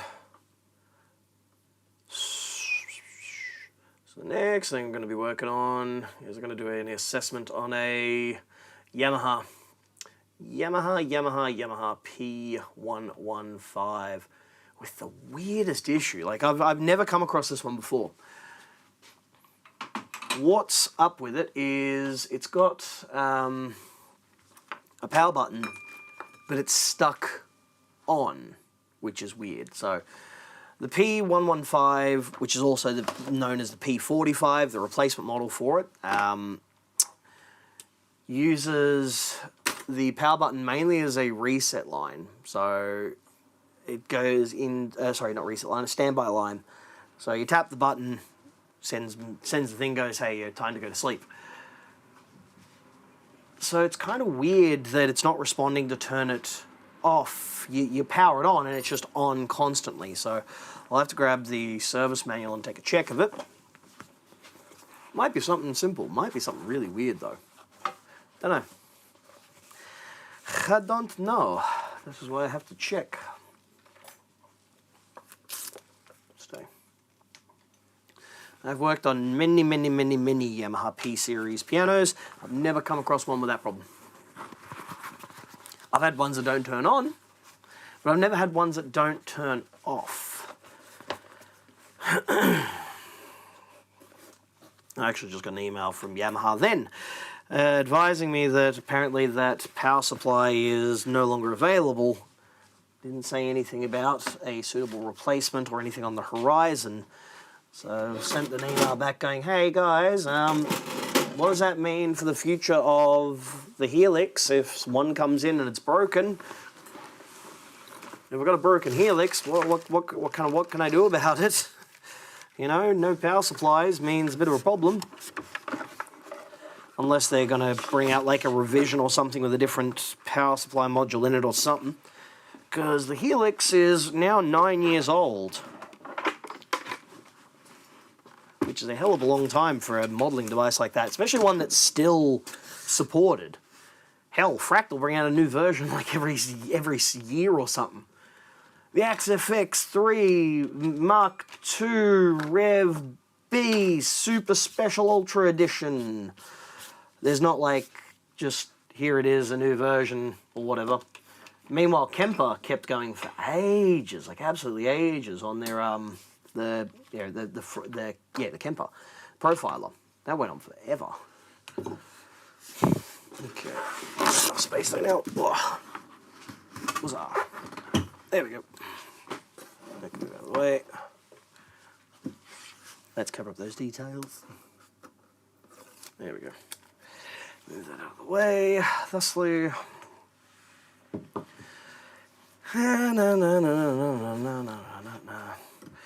I'm going to plug my benchtop power supply into this. Just on the off chance that maybe, it's a stupid thought, but what if there is something with the power supply? What if? There we go.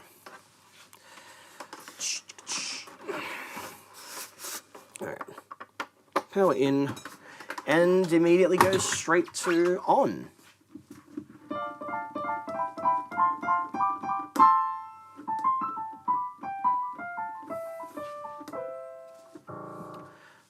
Power button is not responding. Nothing. Ain't doing boo diddly.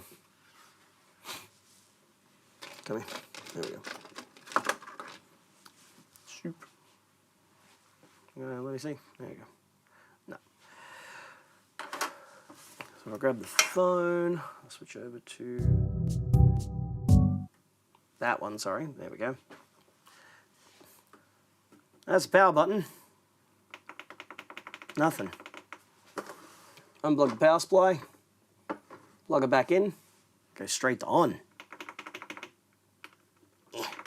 Mechanically, I ain't doing anything, so it's a bit odd. And apparently, there was also issues where it just wasn't working properly either. So if I find the problem of what's going on with that, I might be able to find the problem with the whole unit not doing what it needs to do. Come cord on. No, just that stuff. Move out of the way then. Oh, plenty of room over there.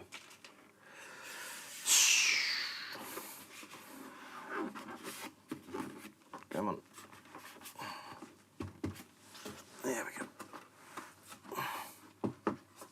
Out of the way. There we go. Now, 5 million screws to go. Ugh. Where's my drill? There's my drill. Drill.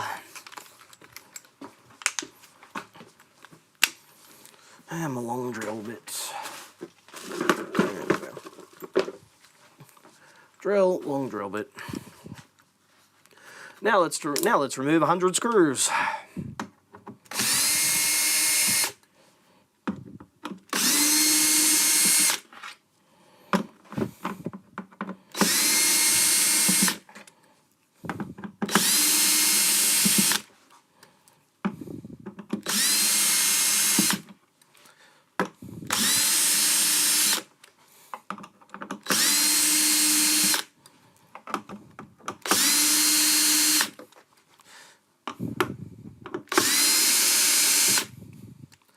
It's 11:30. Not too much longer until I have to open the shop.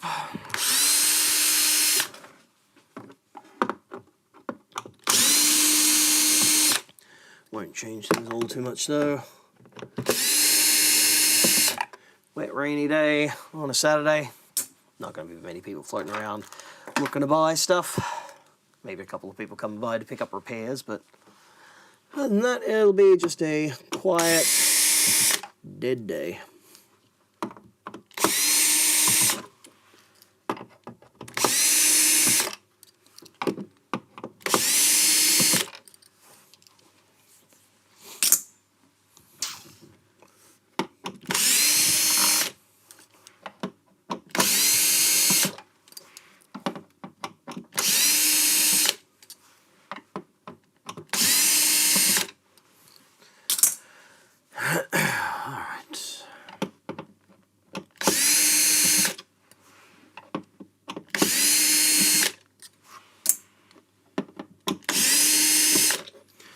One thing that might happen with the switch is if it's caught in, like if it's stuck bridging, so it's like there's a short across it, and it could be as soon as power's applied, the CPU sees the standby button's been pressed, let's go.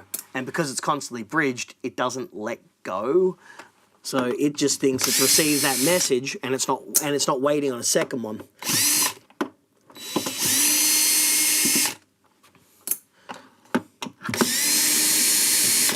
So we may be lucky, and it might just be mechanical. Except I don't know how I'm going to go about getting one of those switches. I don't know if Yamaha sells them as just an individual component. They sell a lot of parts as that, but something like that, don't know. Might just be a whole board assembly.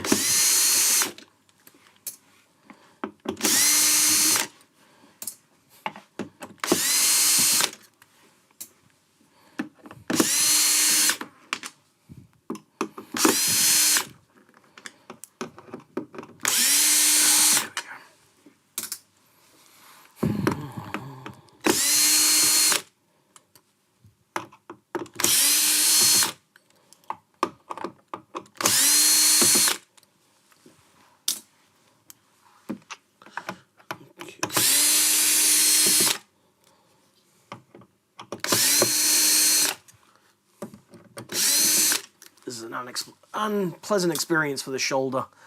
I need something lighter that I can use to do this. Like one of those vertical guns. Lightweight vertical screwdriver. Come here. There we go.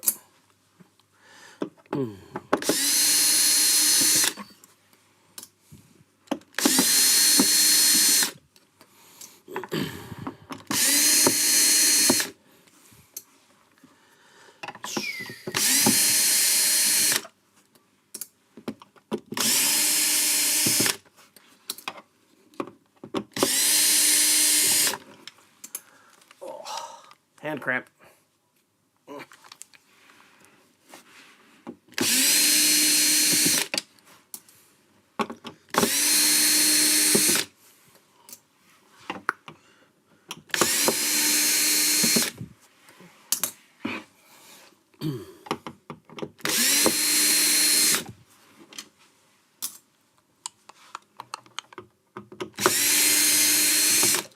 Last screws. Thank God. Whew. There we go. Oh man, that kills.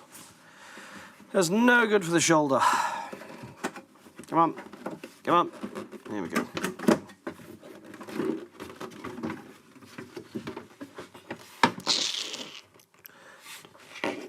It smells a bit mildewy in here.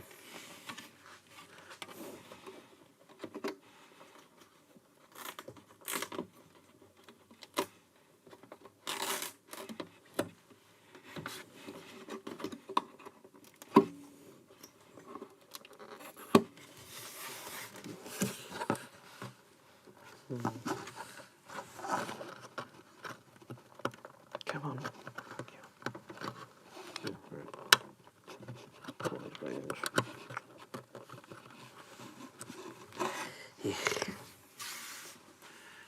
There.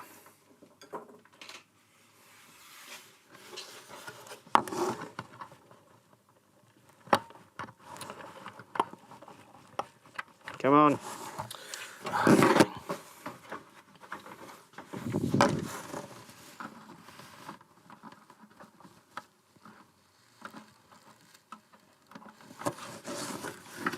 Come on, bloody thing.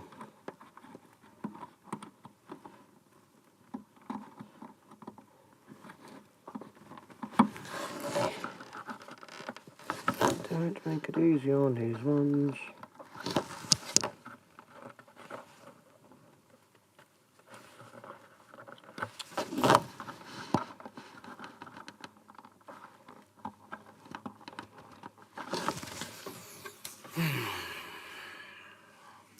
Two hands to pull a spade terminal.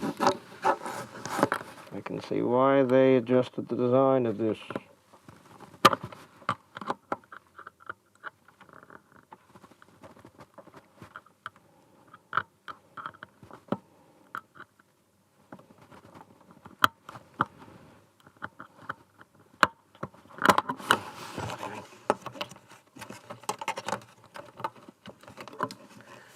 Sucks.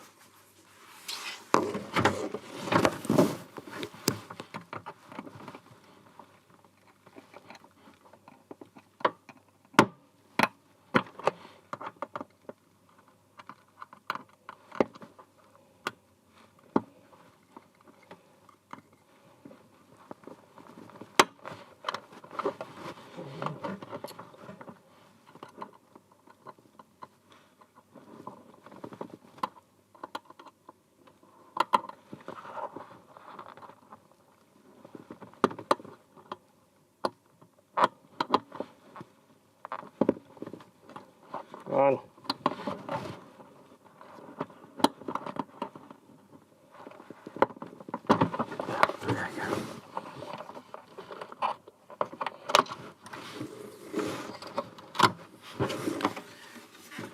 Whew. All right.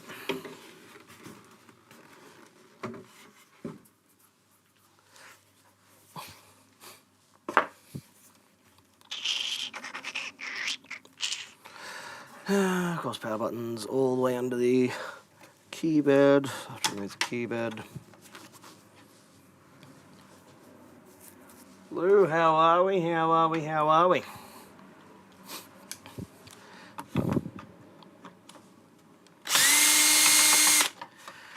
Really not the best of Yamaha's designs, this one. P115 seems more like a stopgap measure than anything. Shoulder hurts too, yeah. It's unpleasant getting old. I don't like it.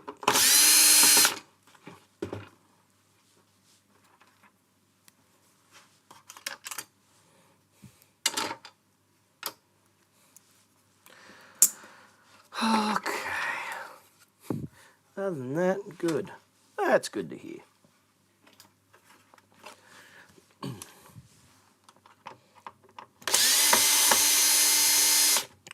It's a keyboard morning this morning. Worked on a Roland HS60. And now Yamaha P115.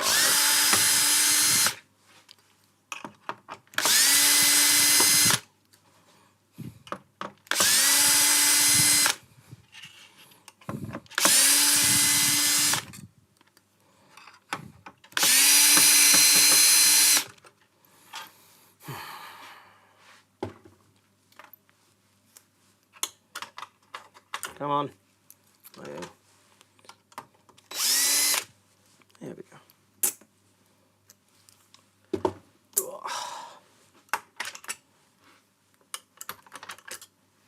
Jiggle, jiggle, jiggle, jiggle, yeah.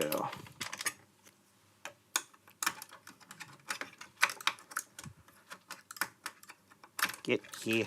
There we go. Sweet.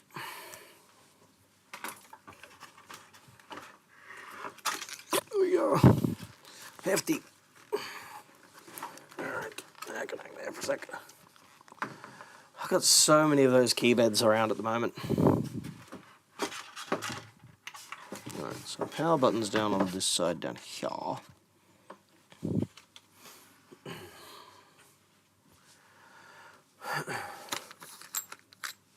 The old CSX, nice. They're pretty good. Them and the AN ones as well. Yamaha make good stuff.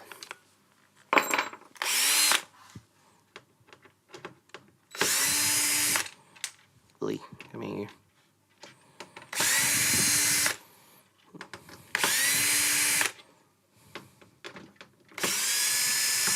Oop, battery's dying.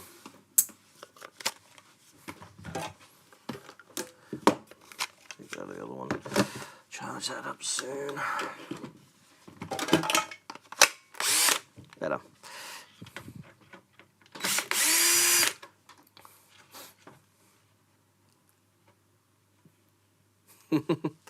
Yeah, they were pretty cool. I've got an SY99 that I'm working on for a customer. Like most of them out there, it has a dead backlight, so I have to source a new display for it, which won't be cheap. Changed out the batteries for both the voice and the main board. But yeah, it had some like a couple of basic issues and stuff in there. I have to get one of the display light jobbies from Germany, I think. There's a place over there that does them for a decent price. Where's the spudger? Spudger. There we go. There we go. Come on. Come on.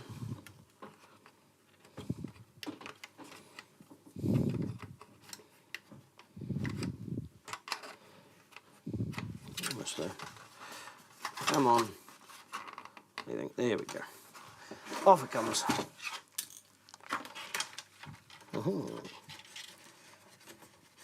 That was a screw here. Where'd it go?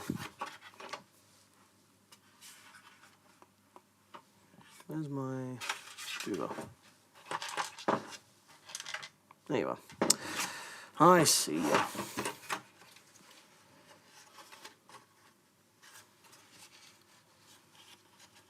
Well, I did see you. Where'd you go? Lady? Yes, where about it?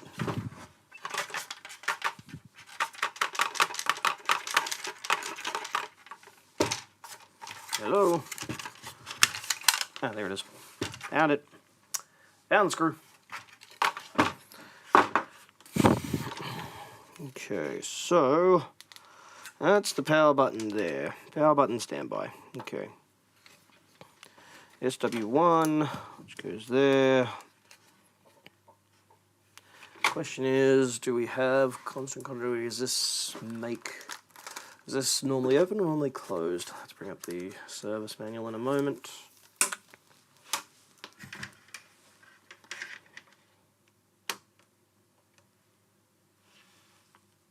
Alright, so we're open. Shut up.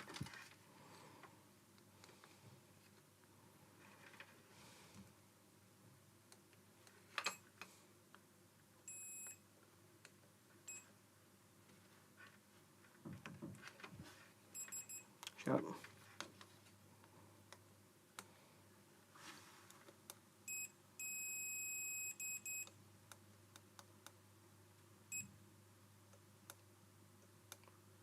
Okay, so that button might be a bit funky.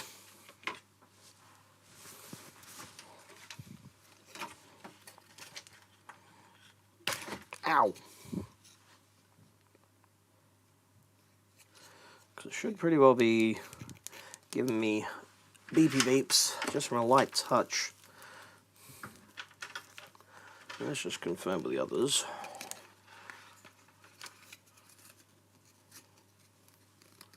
These are like a pair of chopsticks.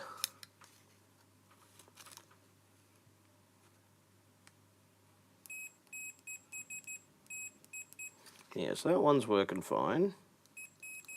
That's fine. That's fine. That's fine.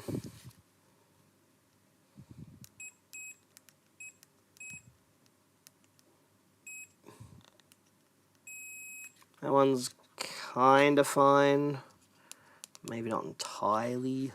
Maybe a little bit of a contact cleaner will do it. Desolder, give a bit of a clean. Shut up.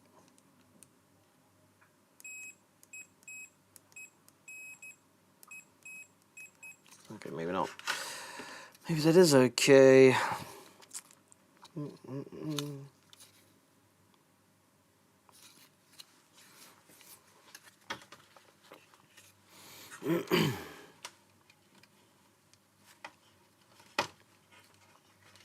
Get in there, go on. Cool. Let's take a look.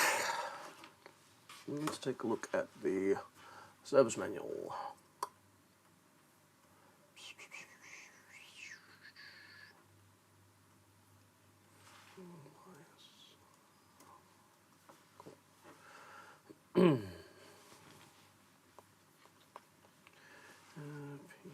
P45.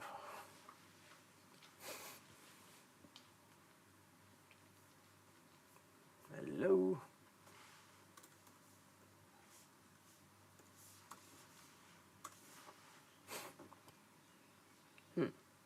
Okay.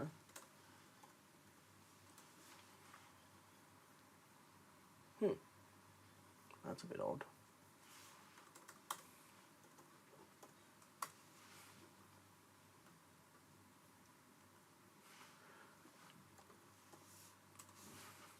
Oh, there we go. Weird.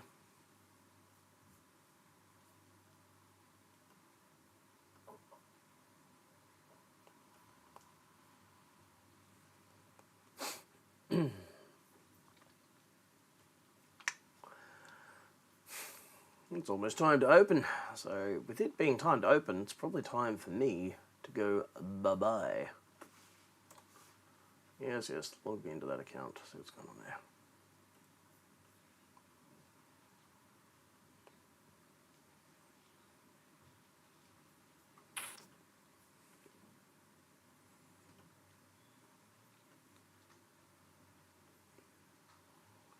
Yes, I know.